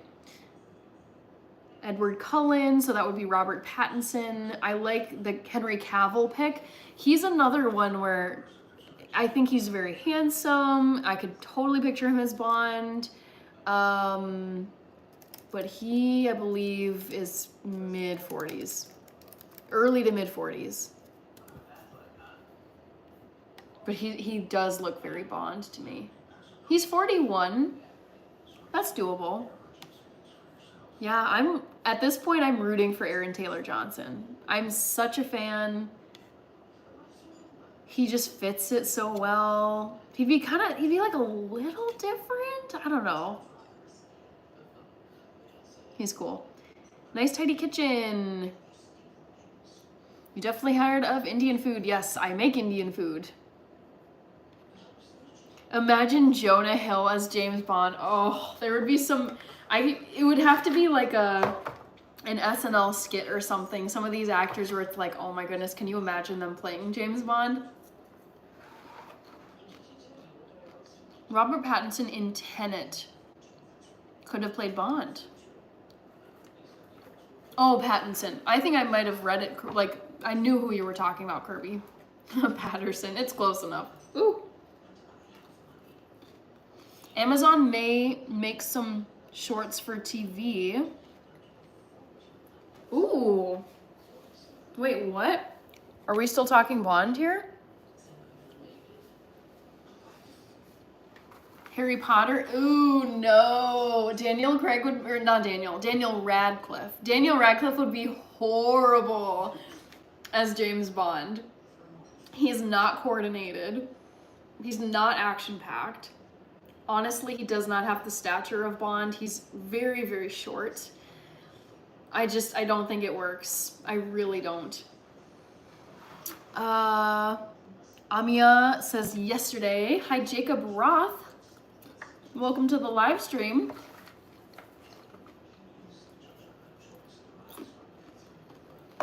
Charlie Hunnam. The thing is, I feel like Charlie Hunnam was in his prime. If we're talking like young, prime actor, I think he was in his prime during Sons of Anarchy. He would have been like probably right around 30 when he was filming that show. I am short. I got nothing against short people, but I'm saying I would not want to see a short Bond. Cheryl Scott, we are discussing, I'm so excited to tell you, we're discussing who we think the next James Bond will be since Daniel Craig is officially done being James Bond. I have a hunch. I really could see whoever's in charge of the Bond franchise, I could see them going with Idris Elba as like a big shakeup, and he's super popular. Ladies are obsessed with him. It's like hilarious. So I feel like he's got a huge audience. Like if he got cast, I think people would be thrilled. Like, oh my God, I'm pretty sure it would be the first Black Bond, unless I've missed something huge from history. First Black Bond, wildly popular. He's everywhere. I see him in a bunch of commercials. He's got like this, I feel like he's got like I can picture him doing the stunts, the acting, like the slick, like the ladies. I can see it all with Idris Elba, and I can also see it with Aaron Taylor Johnson. So I would say it's between those two, but I would love to know who's gonna get picked. I like watching college teen adult movies. I never watched the American Pie movies, no. I think those were more of a Gen X thing. I'm millennial, and I remember walking through Blockbuster videos, Hollywood videos, all of the movie stores we would go to like get our DVDs for movie night. And I remember seeing the cover of the American, what did you say? American Pie. Yeah, because the cover is like a girl, like I remember the movie cover for American Pie, I think, is like a girl who's got like low-waisted jeans, her midriff is showing, and then she's holding like a rose. And I remember like seeing that as a kid, and I probably like 10 years old, and I was like, what is that? Like I was so confused by it that I just never, I think I missed it. Like it was before I was like in the demographic of people who would watch that. SRB, greetings from Serbia, amazing. I think I've been to Serbia. No, I've been to Slovakia. I haven't been to Serbia, my bad. But hello, very cool to have a Serb in here. Happy Saturday to you, because it's definitely Saturday over in Serbia. All right, where else, or who else have we here? Shoot, okay, there's the Serbia comment. Hi Cheryl, says Rich. Yabba Dabba Doo says, there has been some talk of a female Bond, but I do not think that will work. I would personally, I think it's cool when women like take on roles that are traditionally men, whatever, but I would hate this. I'm like, can we just, there's nothing wrong with a male Bond. I would love to see a poll of exclusively women voting and seeing what they would have to say, because I would just be like, it's not the same. Like, it's traditionally a guy, and it's like he's known for being like this like charismatic, smooth kind of womanizery, but likable dude. It just, no. I'm saying this as a female. I would hate to see a female Bond, because I'm just like, it's cool. Like, I'm sure she'll kick butt. Like, she'll do great, whoever they cast. But it'd be like if they made Harry Potter, like the main character of Harry Potter, a girl. It's just like if like the chosen one was a girl instead of Harry. And I'd be like, I just don't think there's a need for this. I really don't. It's annoying. Isn't Daniel Craig short, or does he just look short? He doesn't seem that short to me. Let's look this up.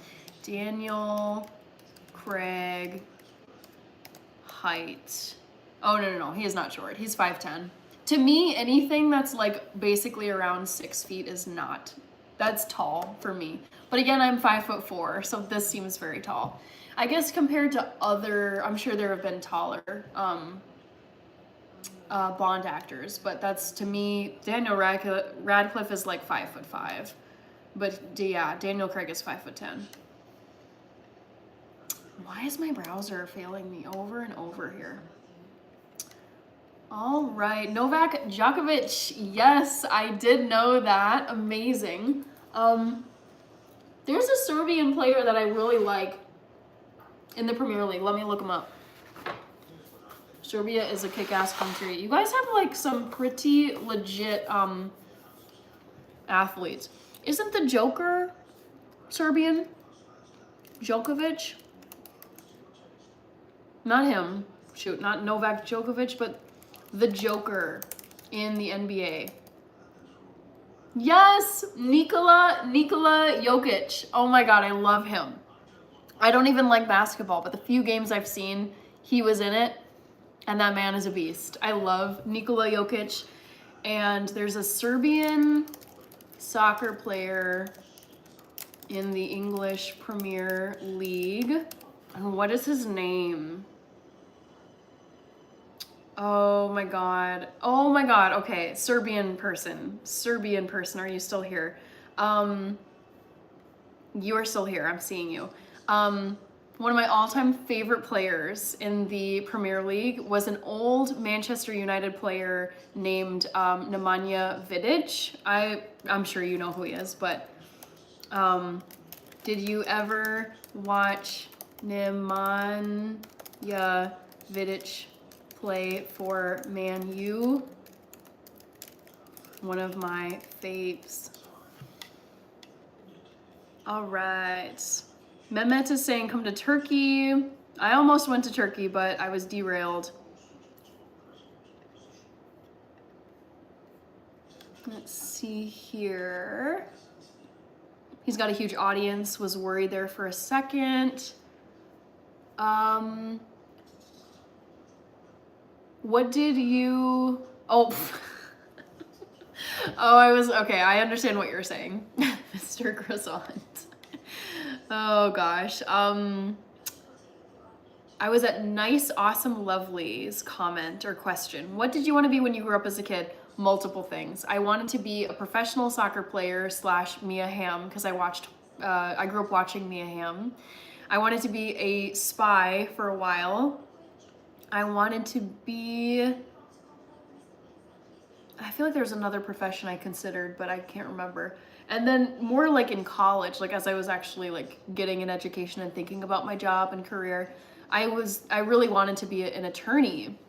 So I worked in law offices as a paralegal after college to get a vibe. And there were several attorneys that were like, don't do that, like do not do this. Like we hate it basically. And it was enough for me to kind of hit pause on that career path. So I did not end up going to law school and becoming a lawyer, which is fine by me. I mean, maybe I could have maybe seen it, but yeah, those are like the 3 paths I can think, or jobs I had for myself. Okay. Oh, Idris Elba is, yeah, the age thing. That would be a problem. Idris Elba, age. I didn't even, 52. I mean, that's not old. I'm not saying 52 is old. It's old for a Bond role.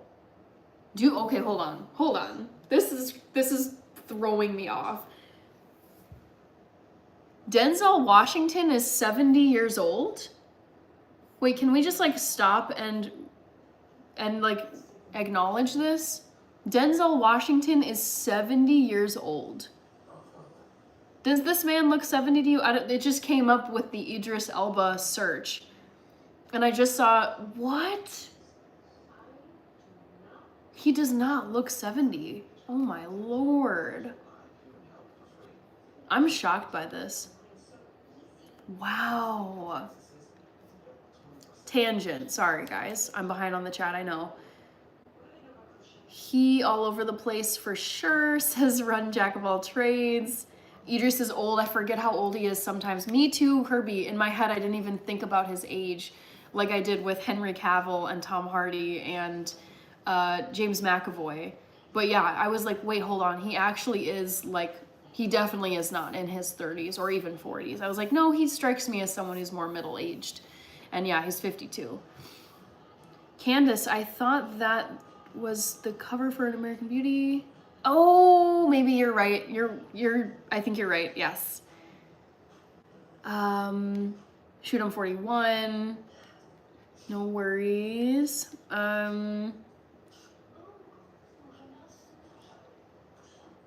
Okay, then I'm getting them mixed up with the covers for American Pie and American Beauty. I'm with you 100, says Easy, like WNBA players. That's just not the same. Says Bill Capri. American Beauty is a crazy movie. Crazy in a good way or crazy in a bad way? First 3 movies of American Pie franchise are great. After that, they're not the same anymore. How about this, a female Bond Jr.? No. I'm a solid no in that camp. I just get so annoyed when it feels like there's forced, like it's like a forced, ooh, we're gonna try something so new and so different. And I'm like, why? Everyone loves it the way it is. Like, don't force feed us this shite when no one wants it. Not just a tennis player, Serbia, but the best ever, 24 majors, indeed. A.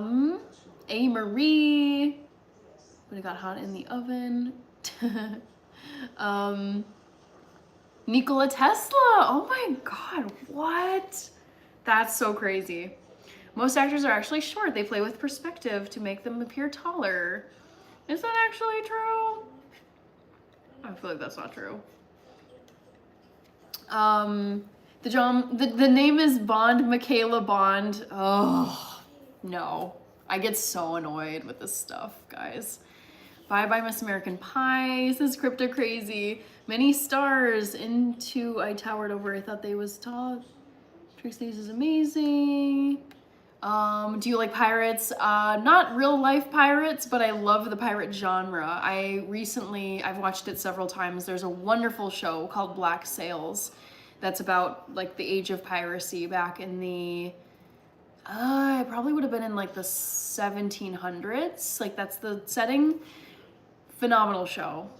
So yes, Pirates of the Caribbean, love that series. So anything that's like in the genre, great, but like current modern pirates that are thieving and hurting people, no.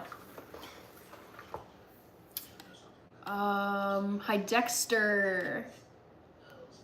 Hi from Canada, Vancouver, the best or nothing. Hello, hello. 52 is old. I don't think so. I think of like 80s as old.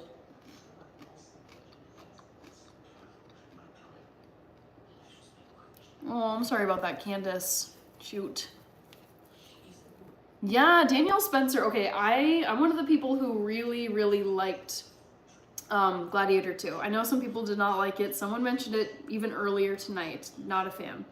I personally love Gladiator 2. I say this as someone whose favorite movie is the original Gladiator from 2000. And Denzel was amazing in Gladiator 2. And just think, because that's the most recent thing I've seen him in. And like thinking of, like I can remember what he looked like. I'm like, dude, how is that man 70? What? He's doing something right. Okay. Hi, Hunter. What about female Bond ideas? I'm so opposed. 100% opposed. Who could they cast as Bond's opponents? I like this question because I have to say, I loved Javier Bardem as one of like the psycho villains in, what's that like criminal network? Spectre? Is that what it's called? But yeah, Javier Bardem, terrifying. He's so creepy. Christoph Waltz, another very scary villain. And Rami Malek in the last one, No Time to Die, is like the creepy, like, I don't even remember what exactly he was doing, but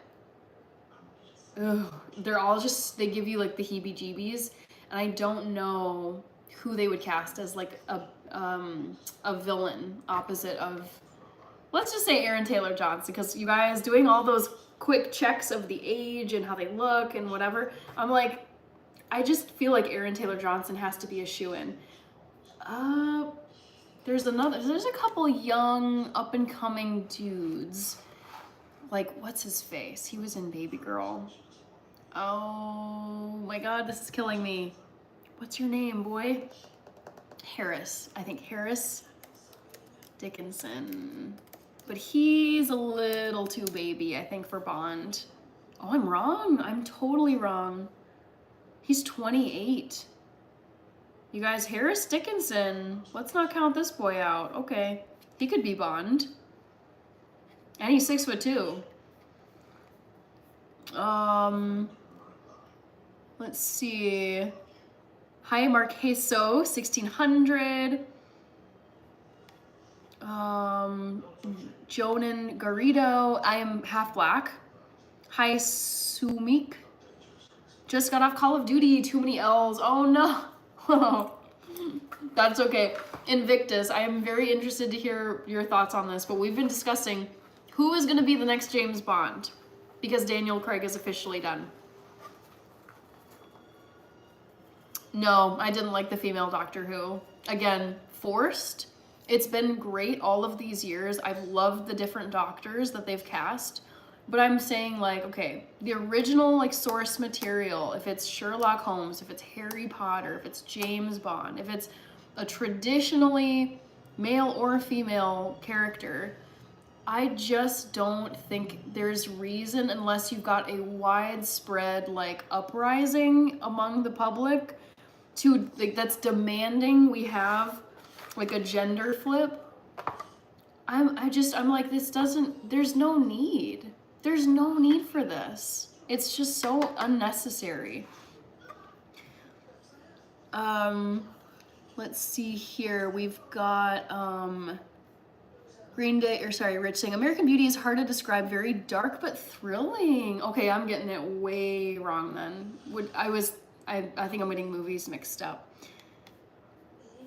I thought it was a solid sequel, not gonna beat the original. Agreed. If you're talking about Gladiator, I went into it thinking I'll be entertained. This is gonna be fun, action-packed. I do not care if it's partly incorrect in terms of historical accuracy, whatever. Like, it doesn't need to be perfect.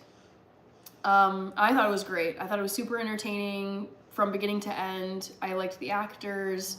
I think the sequences were really fun. Yeah, overall loved it. Skyfall. Feel free to leave. Speedsta, bye-bye.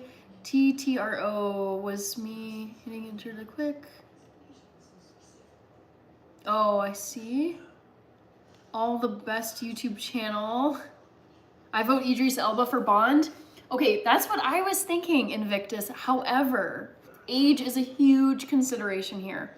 And everyone that we talked about, pretty much, we should check Robert Pattinson's age because he is probably like in his mid-30s. Robert Pattinson, how old are you? 38. So he's going on 40. Okay, so new guy. I'm starting to think now.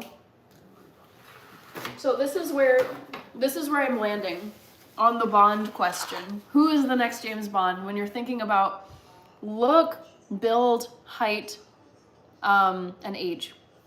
I would say my top contenders, like, here are my top picks for next,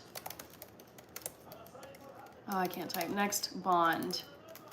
Number 1 for me would be Aaron Taylor Johnson. And number 2 would be, actually, we didn't talk about this guy, but he's blowing up. Harris Dickinson. I think he did Daniel or something similar to it. I missed a few comments. Give me 1 second, guys. Oh, damn you.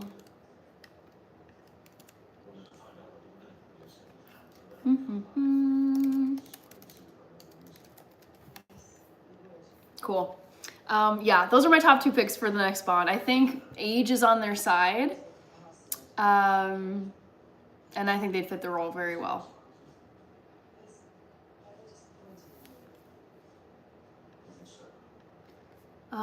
Full cast of females for Ghostbusters? No, thanks. Yeah, I'm with you there. Absolutely not. It's annoying. It feels like very unnecessary.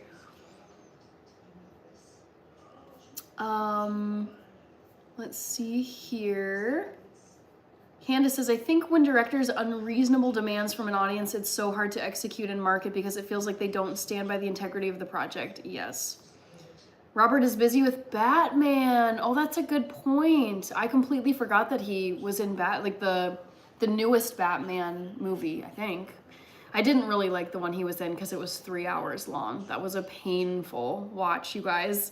Not sure if he has done, but Denzel could act in Shakespeare stuff, very charismatic presence. I was thinking this too. I could picture him as like Iago in, is it Othello? Or Othello himself. Actually, I think he'd be a great Othello. Or, Mercutio. I forget. But in Romeo and Juliet, kind of the like troublesome friend. Mercutio? Can't remember how to say his name, but both of those roles he would slay. Actually, all 3 of those he would slay. Iago, Othello, or Mercutio. I feel like I'm saying that wrong. Henna for the next Bond girl. I think it'd be really fun to be a Bond girl. It would fit with the like the poll question I asked earlier tonight, which was one of my phases as a kid, was to be a spy. Like just like tucked away, like doing your little spy things, like just, yeah. I loved the vibe of that. Carmen Sandiego, one of my favorite computer games I played as a kid. So cool. So yeah, I would love that. Kirby says, I think he did Daniel or something similar to it.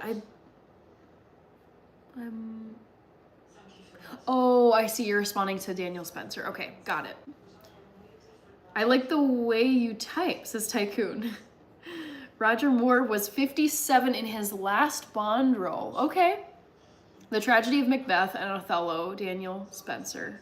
Oh, I didn't know this, Kirby. That's so cool.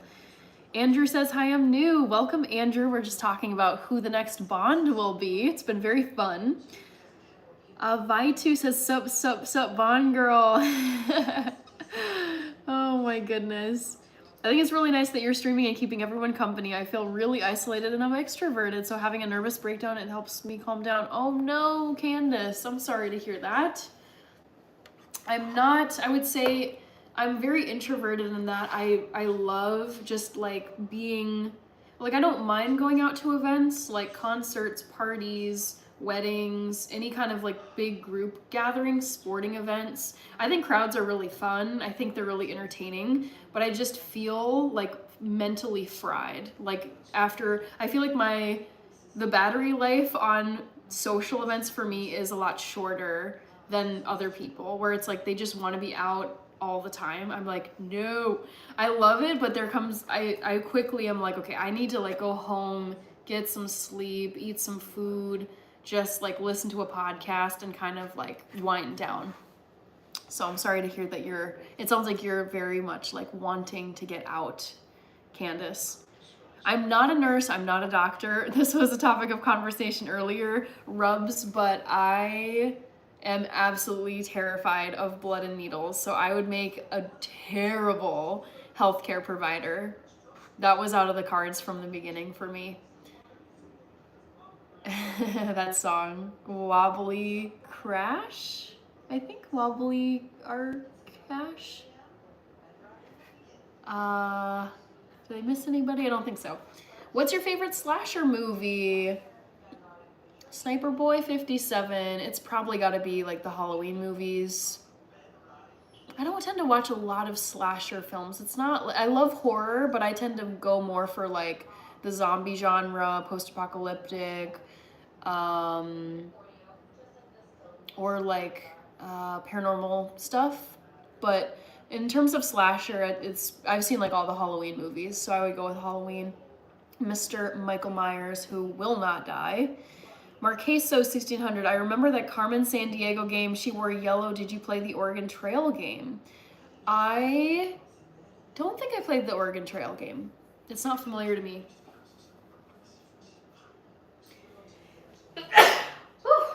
Sorry. Excuse me. Who's excited for the new movie, The Odyssey? Is it based on Homer's, like The Odyssey? I need to look this up. The Odyssey movie. Oh my gosh, what? It is Homer's Odyssey. Yes, I loved The Odyssey. I had to read it for 9th grade English. I freaking loved this so much. Wow, I'm totally gonna go see that. I need to watch this. That's like one of my all-time faves that I had to read in school. Watch Odyssey movie. So cool. Yes, I will be seeing that.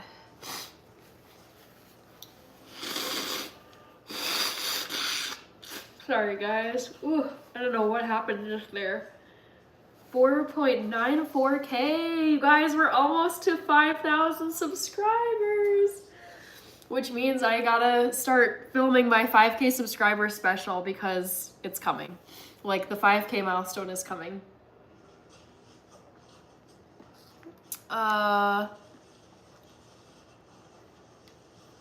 Let's see here. Watch Companion? I feel like I watched that. Everyone is introverted these days, says Avaitu. I've been introverted my whole life, for sure. Oh yeah, I loved Super 8. Super 8 was like, it was charming, but also scary. I think that was a J.J. Abrams movie, was it not? But I remember watching it and really liking it. It had, I think Elle Fanning was in that. I don't know why my nose is suddenly giving me all these issues. Super 8 cast. Yep, Elle Fanning. Oh my god, Ryan Lee. Dude, that kid is so funny. Was this a J.J. Abrams movie? Yeah. Yeah. I associate him with like Cloverfield, like just scary, like supernatural stuff. Yeah, I really liked Super 8. God, that came out in 2011. That makes me so sad. It's that old. Wow. Crazy. The Descent and Midsommar. I didn't really like The Descent. I didn't think it was that scary. Midsommar, however you say it, terrifying. I went to go see that in theaters with my sister in the summer of 2019 when it came out, and dude, Ari Aster is the king of just the very messed up scenes where it's just it's visually very disturbing, and I can remember images from that movie, and I'm like, oh my god. It was very, like, I gasped in the theater. I was like, oh my god. Oof. Very scary. Very scary. Thank you, Eugene Russell, for saying bless you. Claustrophobia and weird death cults. I like Annabelle. Anything with dolls, I just don't find scary. all of them to me are like comedy or just kind of lame. Like I grew up with so many dolls. I love dolls. I don't get the creeps from them. Same with clowns. No clown has ever scared me. So those horror like niches just don't do it for me at all. Thank you, Det TCG. Love that you're here. Sinister still creeps me out. The found footage element and the music, yeah. Sinister was really icky. I love Ethan Hawke. I will watch pretty much anything he's in. I went to go see Sinister with a good friend of mine my freshman year of college. It was so creepy because there was not a movie theater close to campus that we could walk to. So we made, it made it even scarier because we made the decision to just take a local bus out to like the boonies, wherever the closest movie theater was. And we went and sat there and we're watching, and I was just like, this movie? And now we have to make the creepy ass commute back on a city bus at night. It was like middle of the night on a Friday. Went to go watch this. And yeah, Sinister was terrifying. The demon thing, Bagul, terrifying. I hate when Ethan Hawke is like looking at his monitor screen and he's like zooming. You just know something bad is gonna come, but he's zooming in on the basically like the blurry demon face that he thinks he's seeing on his video recording. And then he sees the face like just glitchy like move on the screen and he's like, oh my God. And I'm like, this movie is a lot. I need to revisit it though, because that would have been the fall of 2012. That was when I started college. So that's now what, almost 13 years old. Very, very disturbing, very scary, but I'm kind of forgetting the like plot. It's like once I've forgotten the story of a movie, even though I can remember like the jump scares, the characters, some of the scenes and the convos, if I've forgotten like what the actual storyline was, that's kind of the point where I'll go back and rewatch movies. So that's definitely what I want to revisit. Anything with nuns is actually crazy. add that to the list of tropes where I don't find it that scary. It's like, I'm not a huge fan. I don't really like anything that's like involving possession or exorcism with the church. It's like, I try not to like invite that in. What's the solution for the pollution? At least how we can be saving personally? What's the solution for the pollution? I don't know. Tonchas is back. Sorry guys. Struggling. Welcome back, Tonchas. I'm not as much of a cinephile, especially now that I have non-epileptic seizures, but oh gosh, I loved this. I feel like it inspired Stranger Things, but it could just be coincidental. Wobbly, have you seen Evil Dead? Oh, Kirby, I still need to watch that whole thing. But if you remember, on some live stream, maybe it was like a month ago, I decided to pull up the first 10 minutes off to the side here. And it's like the first image I see is of the girl and her like demonic crazy face. Yeah, I still need to see that, Kirby. I did not watch the full thing. Jeep is saying nervously, if Harry Potter went to Hell Bobby Hill, Hannah no restroom for 4 hours, how? I mean, there are crazier feats. Michal D from Poland. Where in Poland are you from? I've been to Poland. I've been to Warsaw and Krakow. And I just quite literally last night was talking about Robert Lewandowski, who is a Polish soccer player, for those of you who don't know. So yeah, Poland is great. I love it there. Who puts a guy in a real bear suit and burns them? Ooh, yeah, that scene from Midsummer, oh my goodness, icky, so icky. The cult vibes, I think that's probably another like niche within horror that can really creep me out, is like the culty, weird, it's like, what's going on here? There's like some cult of secrecy that's like evil in some way. That's spooky. Being easily frightened, surprised. I enjoy Super 8 as much as I do. Like, I could be frightened by your own. Oh my goodness, yeah. I mean, I remember Super 8, like, it was scary at parts, but I feel like there was also like a story and it wasn't just like pure straight like horror. It was like there were some sweet moments, and it was like a group of kids, so it's like a coming of age thing with scary parts too. Yeah, we're at 150 likes, guys. Thank you. You don't have to tell me your age. I just started PPST secondary late. I was supposed to graduate class of 2012, but being hospitalized, I missed an entire semester. I was not very smart. Hey, we're all on our own timelines, so yeah, I mean, also there's not one, I've come to realize this, there's not one way to measure intelligence. Like, people who don't perform well in school, like I can think of so many people who dropped out or were very below average students and are like running multi-bajillion dollar corporations. So school is not the only, tests are not the only measure of intelligence. Joe Capadonna, we are talking about a bunch of different things. We recently have been talking about who the next James Bond will be. Hi, show love for real. Also, it's almost midnight for me. I know it's a Friday, but it still is kind of late, and I do need to catch up on some sleep.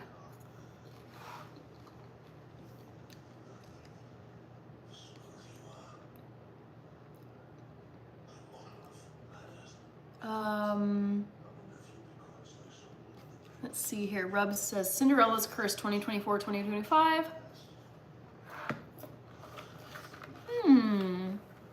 That's not very long for a movie. 1.5 hours, not even. Brian is here. I haven't seen you all night. Hi, Brian. Cookies and ice cream is the best. You should watch Champions League, Real Madrid versus Atletico Madrid. Kirby. It's so icky. It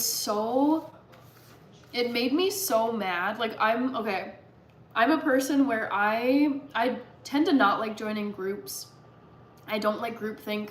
I like to think for myself. I don't like feeling like I'm being like pressured into something just because other people are doing it. So I feel like I'm very like independent in that way.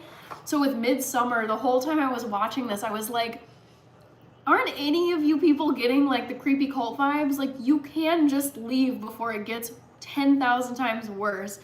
And then just seeing the members of this scary cult like up on the, basically like they've accepted that they're gonna be the sacrifices for the community.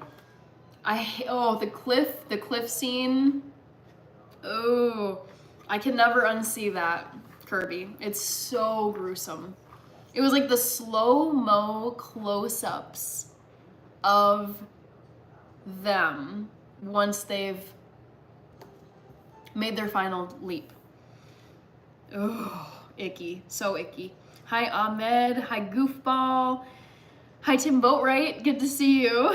It's been a long time on here. I've been on here for, what, like 4 hours now? It's crazy. We've got Yasin from Turkey. Candace says, congratulations on approaching 5K. New to your channel, I'm glad YouTube introduced me. Me too.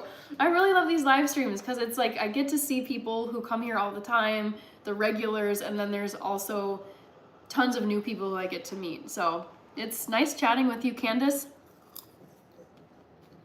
It's 10:55 in the morning here. I'm 3 minutes from midnight here in Minnesota. Love eating hot bread in the cold, says Ben. Yum. Wisdom has always been chasing you, but you have been faster for stupid people. Hi, Alexander. Thank you, Eugene. Oh my God, we've got someone from Mauritius. What? If that's true, you are definitely the first person from Mauritius that I've had. I had someone from Greenland earlier, like very beginning of tonight's live stream. And now I'm seeing Mauritius. So that is really cool. Josefina is here. Hi, Libby.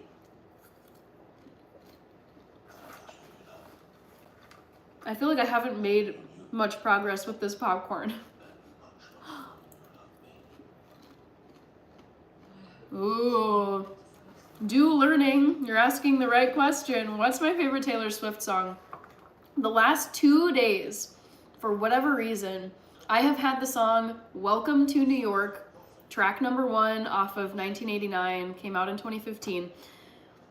Like, I feel like that was probably Taylor Swift's most commercially successful album was 1989. But yeah, the last 2 days I have had Welcome to New York stuck in my head. It's not my favorite song of hers, but I just have been, I feel like I go through like, it's like different of her eras I cycle through. I think it's like a tie. It's so hard because she has so many that I love. But I would say my 2 favorites from her are Don't Blame Me from off of the Reputation tour or Reputation album, and Who's Afraid of Little Old Me from Tortured Poets. Thank you, Yasin. I'm subbing. My name is Libby from England. Love that. Love England. I'm a huge Anglophile. Kirby says, the beautiful Mauritius. Yeah, Brian. Okay. Just today I saw an ad for the new Captain America, and I looked up just momentarily and I saw the Red Hulk, and I was like, wait, hold on. Why is Hulk red?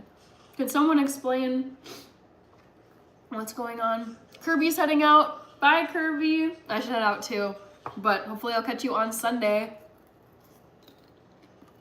I don't know if you can tell, but like my eyes are getting kind of tired.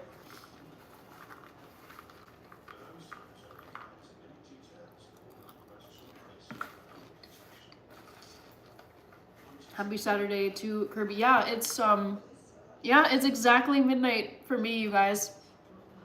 So it's now Saturday officially here in Minnesota. I know. Don't Blame Me is so good. So good. Yeah, it's just such a good song. Hello, Upen. I'm doing well. Probably gonna hop off here pretty soon.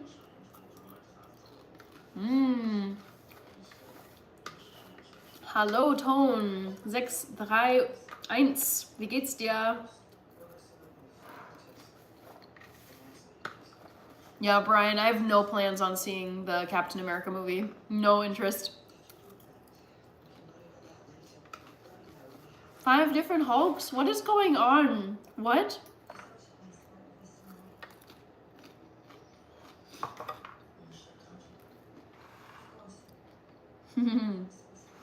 Alexander, hasta domingo. Not tomorrow. I won't be live tomorrow. Never fails. Algorithm going up late. I know. It's been like elevated though for a while.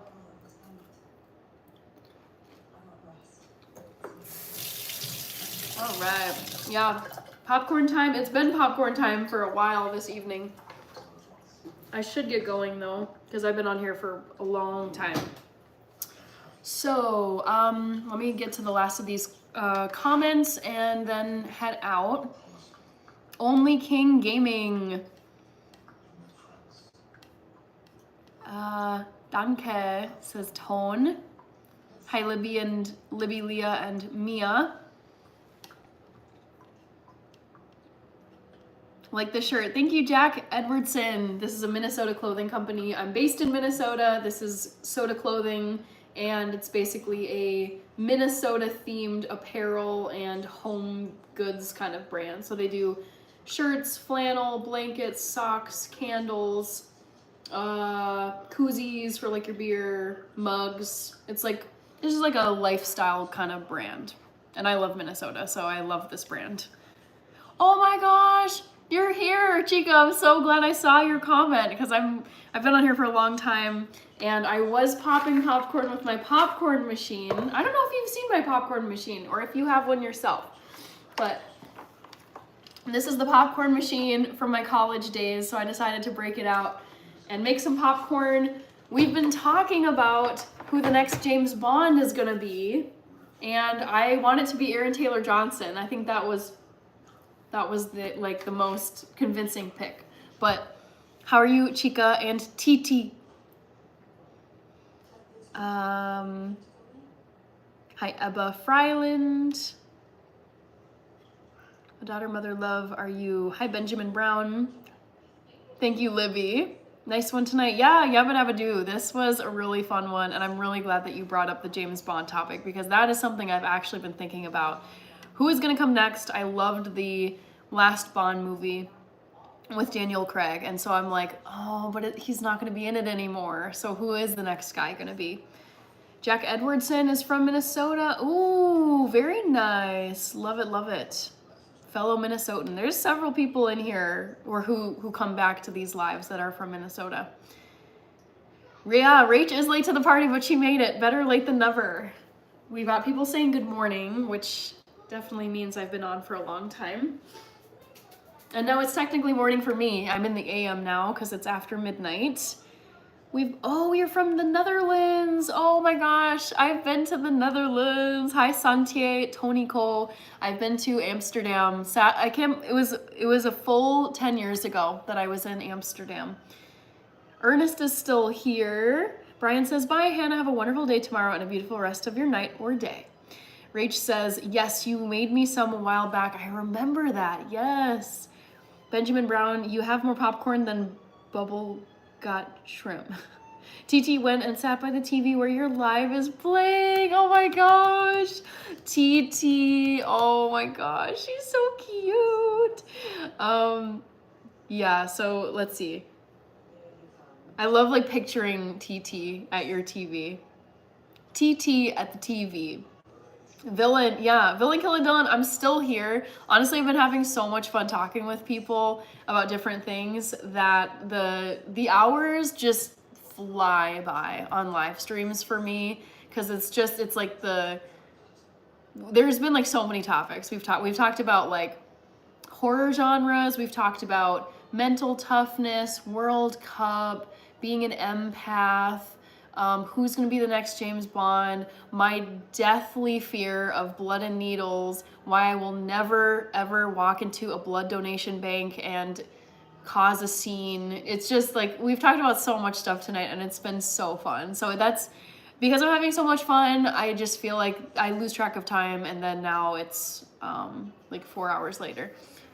You don't have the Minnesota accent because sometimes it comes out. I'll say certain things and I'm like, that was pretty Minnesotan that I said.